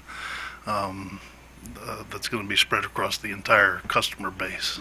I would give a slight argument that perhaps somewhere embedded in one of our behavioral mailings that we did drive you into that. No, sir. No. The cold water had a lot more to do with it. The dreaded replace upon failure. Yes. You mentioned the program enhancements. Have you seen them taking any effect in the 3rd quarter? I mean, I don't know when you made them, but to the extent you made them in the 1st or 2nd quarter, are you seeing any better results or changes in your results? We are seeing better results, but through the 2018-2020 program cycle, we're going to address some other changes that we're making to the programs to try to get even more results. Thank you. Any other questions? I did have a question about your appliance recycling. First, I think it's great that you have events where people can bring, stuff basically they can lift or wheel into their car and then get it out. So how does the rebate work for those kind of parking lot events where people bring in their recycling? Do you cut a check right there, or is a check in the mail? How? The check is in the mail. We gather all their information and stuff from them there, and then send them the rebate check. Yeah, how long is the turnaround usually? Usually 4 to 6 weeks. Okay. And then customers still can call to get their old refrigerator in the garage picked up. And we're there promoting that also, talking with them about if they have old refrigerators, they can get that recycled also. Very good. Thank you. No further questions. We will see you on Friday. Thank you for your presentation. Why don't we? I think we got another volunteer today. I think Washington Gas said they'd be able to come up and make their presentation. So why don't we do that before we break for the day?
John Dodge, appearing on behalf of Washington Gas. I'm joined today by Sean Scully, who's our manager of energy efficiency programs. Mr. Scully will be going through the PowerPoint. This is my second favorite appearance annually before the Commission. The first is our diversity spend presentation because we work so hard in that area. But this one is my second favorite because Sean lets me run the laptop. So. Well, the pressure's on, Mr. Dodd. So. You will be graded. Good afternoon, Chairman, Commissioners. Always nice to be the last one of the day, keeping everyone from going. So we'll try to make this brief but detailed. John, if you bring to that. Good job. So over the first half of the year, in the first semi-annual, we're going to talk a little bit about some of our successes. I'll talk about some of the setbacks as well, areas where we may have lacked in participation of some of our programs, and address some of the Commission's concerns that we heard earlier in the day with some of the questioning with the other with staff in both OPC. So the first half of the year, we saw a 9% increase in participation in our furnace program. The Smart Thermostat program has increased participation significantly, and we actually continue to see a ramp up in that. And understanding going forward, there's some concern about coordination of the thermostat programs, and I'm sure we'll get into that in the next few days as we start talking about the 2018 to 2020 planning session. In terms of the commercial programs, we saw the significant portion of those savings came from the food service incentives.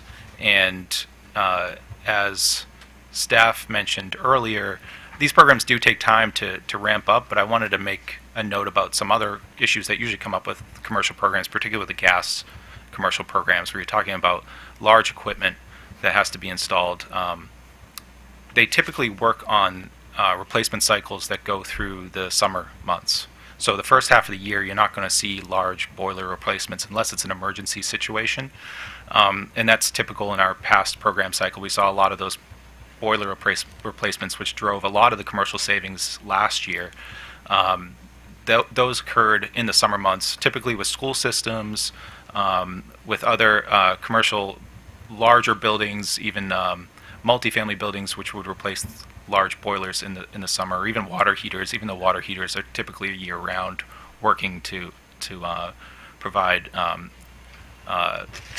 the fuel source for the residents. But we did see a deficiency there in the commercial savings, and a lot of that the savings was shifted to the restaurants that are using a lot of the commercial incentives for their cooking, which we thought was a positive note, but it does make it look skewed that the commercial savings mostly come from that one area, not necessarily the boilers or the water heater program. But the positive side of that is that we have a pretty good we've seen pretty good success over the summer months. So we'll see in the second semi-annual that we've done 15 boiler installations in various counties, with both school systems, an aquatic center. So we're actually starting to see some progress in the shift in the installations of gas infrastructure for high efficiency equipment on the commercial side of the program. So that will be a good story for the second half of the year, but I guess we'll leave it for that until later. Mr. Scully, so the summer month boiler replacements, are those you're talking about July and August? So we'll see that in quarter 3 and quarter 4? That's correct. You'll actually see a lot of it in quarter 3. We had a very successful quarter 3. So when we submit our tables by next Tuesday, it's a significant amount of rebate dollars and savings and therm savings that we'll see in that quarter. It was one of the more successful quarters we've had to date. So you're already at, for quarter 1 and 2, you were at 72% of forecasted costs. So is that going to push you over 100% of forecasted costs for CNI, do you think? No, it shouldn't. The majority of those costs actually come from the marketing of the programs. Sorry, John. Just to go to the slide to show, so where the 54% of it came from the marketing costs, is this where you're, maybe of interest of what you're asking? So I've always had concern about the way we market these programs. Actually using spend in a traditional marketing channel sense, like we do on the residential side, isn't always the most effective way to get to the business owner, or the property manager or the school system facility manager. It's those are the relationships, and that's what comes out of the trade ally network that we've developed. So we're starting to see traction there and interest. It's just getting in line with those customers to plan, in advance for picking the most efficient equipment. What I've done actually recently is I've actually held off on a lot of the marketing going forward, given the last 3 months of the year on the commercial side, and just not spending it, because in the traditional channels where the programs might change up in January, it's not worth doing print advertising and advertising in magazines or anything like that. It just doesn't land with those business owners, and the time frame left, it's not really a good use of Empower funds. So what we'll likely see is that green piece of the pie chart get much smaller in the second half of the year as the actual costs for the customer incentive piece grows from 13% probably to much larger, maybe probably more than 25, hopefully 30% by the end of the year. Thank you. I can go back one, actually. Yeah. So what I wanted to talk about next is, I guess we did really cover most of this, and we continue to work on, even though the water heaters and furnaces where we've seen some lower participation, we've actually already have a pipeline of several hundred furnaces and water heaters for projects that either are happening now in the third quarter or will happen in the fourth quarter. So we do see some rebound in some of the participation rates in the second half of the year, and we already have a pipeline that we know of. So we'll see increased participation, and that will level off as we get to the end of December, excuse me. Yeah, we do. Just to talk a little bit about the expenditures and savings of the $1.4 million of budgeted expenditures, we spent about $774,000 through the first half of the year. Most of the difference there is just the participation rate and a little bit of underspending on the marketing. As we look at evaluating the different marketing efforts, even on the residential side, we've started to shift a little bit more towards some lower cost marketing that seems to be pretty effective. One thing that we started this year was email marketing, which we hadn't done in the past as much. The utility in general has used emails that the customers have provided them for the e-service platform where they would pay their bills and communicating when their bill is ready to be paid. We have worked with our customer service group to acquire those email lists and provide direct messaging to customers about our incentives, and that seems to be a very promising area of communication, especially for our residential customers. And you would think that that's something that's just generally happens with a lot of marketing programs, but we're very careful with how we use our the emails that have been provided voluntarily by customers, and allow them to opt out of these emails if they want to, if they just don't want that communication. So it does inform them very well of the programs, and it's very low cost. So I do like shifting towards that model more and more as we go forward, and less of spending it on traditional marketing channels, which don't seem to have the positive ROI that we'd like to see when, and it's just not as predictable. You understand, like if you put an ad in a magazine or like a local magazine, you have an understanding of what the readership is, but does that translate into someone actually going through the contractor to get a new water heater, installing it? It's very difficult to track that progress. It's much easier to track whether or not someone clicks through an email into your website and then follows through with actually purchasing, because then we can see that whether or not they read the email and then match that up with actually whether or not they redeemed a rebate. So it's very helpful in understanding that connection. So we're looking forward to that, and also just reduces costs. I mean, we don't have to spend as much in marketing dollars if we're doing email marketing. It's just much more cost effective. So this is just a breakdown of the sub-portfolios for both commercial and residential in terms of the savings. As you can see in the commercial, obviously the majority, as I mentioned before, is from food service. And on the residential side, as this became an issue earlier of discussion, the majority of the residential savings come from the behavioral program. And that's not necessarily surprising, given that in the past, that's typically what we've seen for the behavioral program. Tends to be the larger one. Our program is limited to. It started off as 50,000 customers, and now it's probably down to about 44,000 customers, based off people who have moved out or people who have opted out of the program. Most of it's move-outs. People have moved out of the program. We had this discussion, I think, the last semi-annual about customers moving out. But again, that's not unusual. And I think the main takeaway here is we need to do a better job on our water heating rebates. In the past, we've had success with the larger, what we call M to I programs, master meter to individual metered apartment complexes, that are moving from a central system to individually metered apartments where they are essentially as a gas to gas. They're already a gas customer, so we avoid a situation of fuel switching. What we're doing here is providing the incentive for the tankless water heater because it fits well in the units, which have limited space for water heaters. We had a couple big projects last year for that. This year, the projects are happening before December.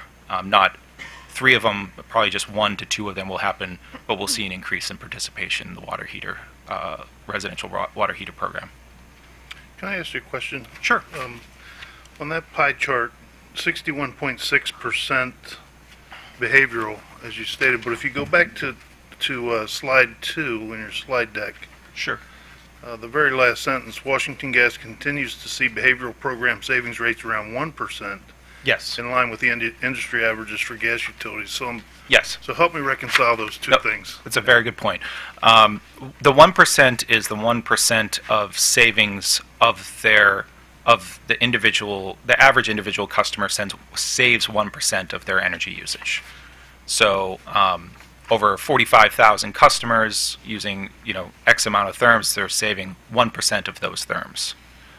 Typically with the electric utilities, they're in a 2% range, maybe even a little higher or a little lower, depending on how warm the summer can be. For us, gas utilities are usually in a range of either like 0.5 to a little bit above 1%. So 1% is actually a good savings rate for a behavioral program. But in terms of overall savings of the portfolio, the 61% is just a percentage of overall savings that the behavioral program is delivering versus what are the other programs delivering. So it's just a relative, the pie chart is just a relative example of generally if the whole overall program simplified is providing 10 therms of savings, 6 of those therms are coming out of the behavioral program and 4 of them are coming out of the furnace program. But if I was just looking at someone's bill over the course of the year, they're generally saving about 1% if they're participating in the. So they're 2 different measures? Yes, very different measures. It's a little confusing to me because if I have 100 customers in my utility and each of them saves 1%, then my overall utility savings for that treatment is going to be 1%, even though each individual customer saves 1%. Mm-hmm. So I'm losing you here. So 61% yeah, achieve their savings from. The overall,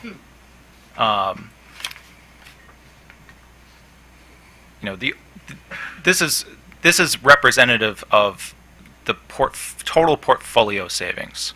So if all the programs delivered so many therms, 100 therms, the behavioral program as a percentage of our overall portfolio just delivers the more savings as a percentage of the overall programs. I mean, it's totally keep them completely separate.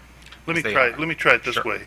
If Washington Gas continues to see behavioral program savings rates around 1% in line with the industry average, does that mean that behavioral programs are providing 0.61% of that total portfolio behavioral savings?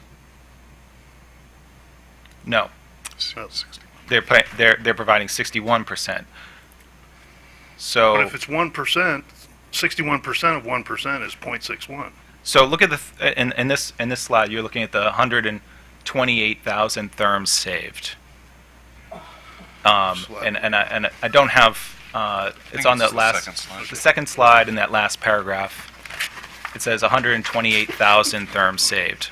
I don't have my reporting charts in front of me to say exactly, but say for the semi-annual, the furnaces and the water heaters provided say an additional 80,000 therms of savings. The 128,000 is just the percentage of the 200,000 therms saved for the portfolio.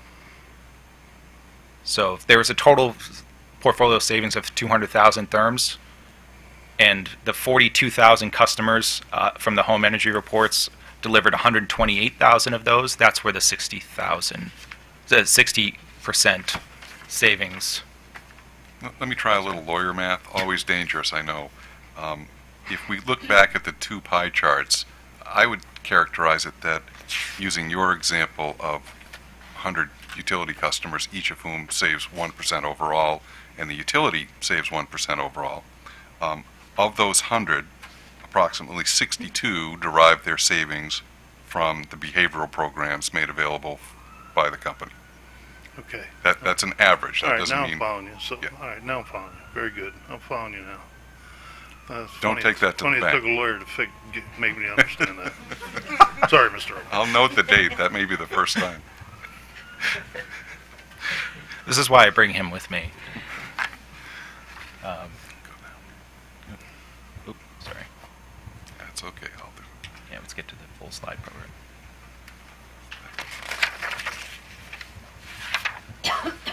So looking forward, the increased email marketing, as I already mentioned, we are thinking about revamping the Empower Ally network. I know that was something that OPC actually remarked as something as a model network, and I appreciate those comments from Office of People's Counsel on that. One thing that we see as the deficiency in our Ally network is requiring that you participate in the Ally network in order to be able to process a rebate on behalf of a customer. That is something the electric utilities have done for several years. We did not mandate that initially. We wanted to at least attract the contractors, the plumbers, the fitters, the gas fitters into the program, and then as we move into the next program cycle, that would be a transition. We would actually require them to be a member of the program in order to participate in the programs and help process incentive rebates for our customers. That tends to push more people into the program, more contractors into the program, and outside of the general marketing area, the contractor network is by far the most influential in getting participation up in these programs. And the last point, we have part of our marketing dollars on the residential side I've shifted to this online energy audit program, which is it's really an engagement tool. It's not essentially an audit. It's more of like gives you a profile of your potential savings. And if you haven't used it, if you go to our website, it's actually very helpful to get an understanding of what programs are out there that you could take part of. You essentially go through a survey, a picture-based survey to understand your energy use in your home, and it gives you basically a potential energy savings if you take up these measures with your home. And it's both. It actually asks both gas and electric questions, just so because you're asking about the many different parts of the home in order to get a profile of your entire home. One thing we do with this is actually we also, and when it cuts to the last page and provides you recommendations, it provides you recommendations like, you should look at our furnace program because you have indicated that your furnace is over 15 years old. And then we can actually go back and market directly to those customers to remind them that, if you haven't gotten a checkup with a furnace checkup, you should probably do that and also talk to your contractor about these incentives. And maybe this is a time to upgrade before your furnace might kick in a winter month where you really don't want to have to deal with that issue on an emergency basis. But what we also do is cross promote some of the other programs by DHCD and other low-income programs that are run in the state, just as good practice to make sure that customers who could be our customers know that there's other programs out there and that could help them through the winter months. And energy assistance, weatherization programs that we might not be running yet, or DHC might not be running on our behalf yet, but we like to communicate that to the customer. And that concludes my presentation. All right, thank you, Mr. Scully. Any additional? Yes, Commissioner Herman. Good afternoon. You mentioned that you expected to revise your marketing and potentially lower the marketing costs. Will we expect to see lower costs and differences in your 2018 to 2020 plan? Yes, and the 2018 to 2020 plan has earmarked marketing costs, but the strategy going forward is to shift towards those lower marketing costs. So there are budgets for marketing, but my strategy is to move to make sure that even though if marketing dollars are approved for that we'll likely leave them a lot of those monies on the table in order to shift towards like email marketing, this engagement tool, and other online engagement tools, which are just much better way of communicating with customers and much lower cost, much lower. Thank you. Yep. Anything else? All right, if not, gentlemen, thank you very much. We will see you next Tuesday or perhaps Monday, depending on the progress we're making. We'll be ready. All right, great. Thank you. Okay, that's it for today. I want to thank everyone for your presentations. We got a lot done today. We'll see you back 10 o'clock tomorrow, and we will hear next from DHCD. And after that, we will finish Q1, Q2, and then we will move on to staff's presentation on 2018 to 2020. Thanks.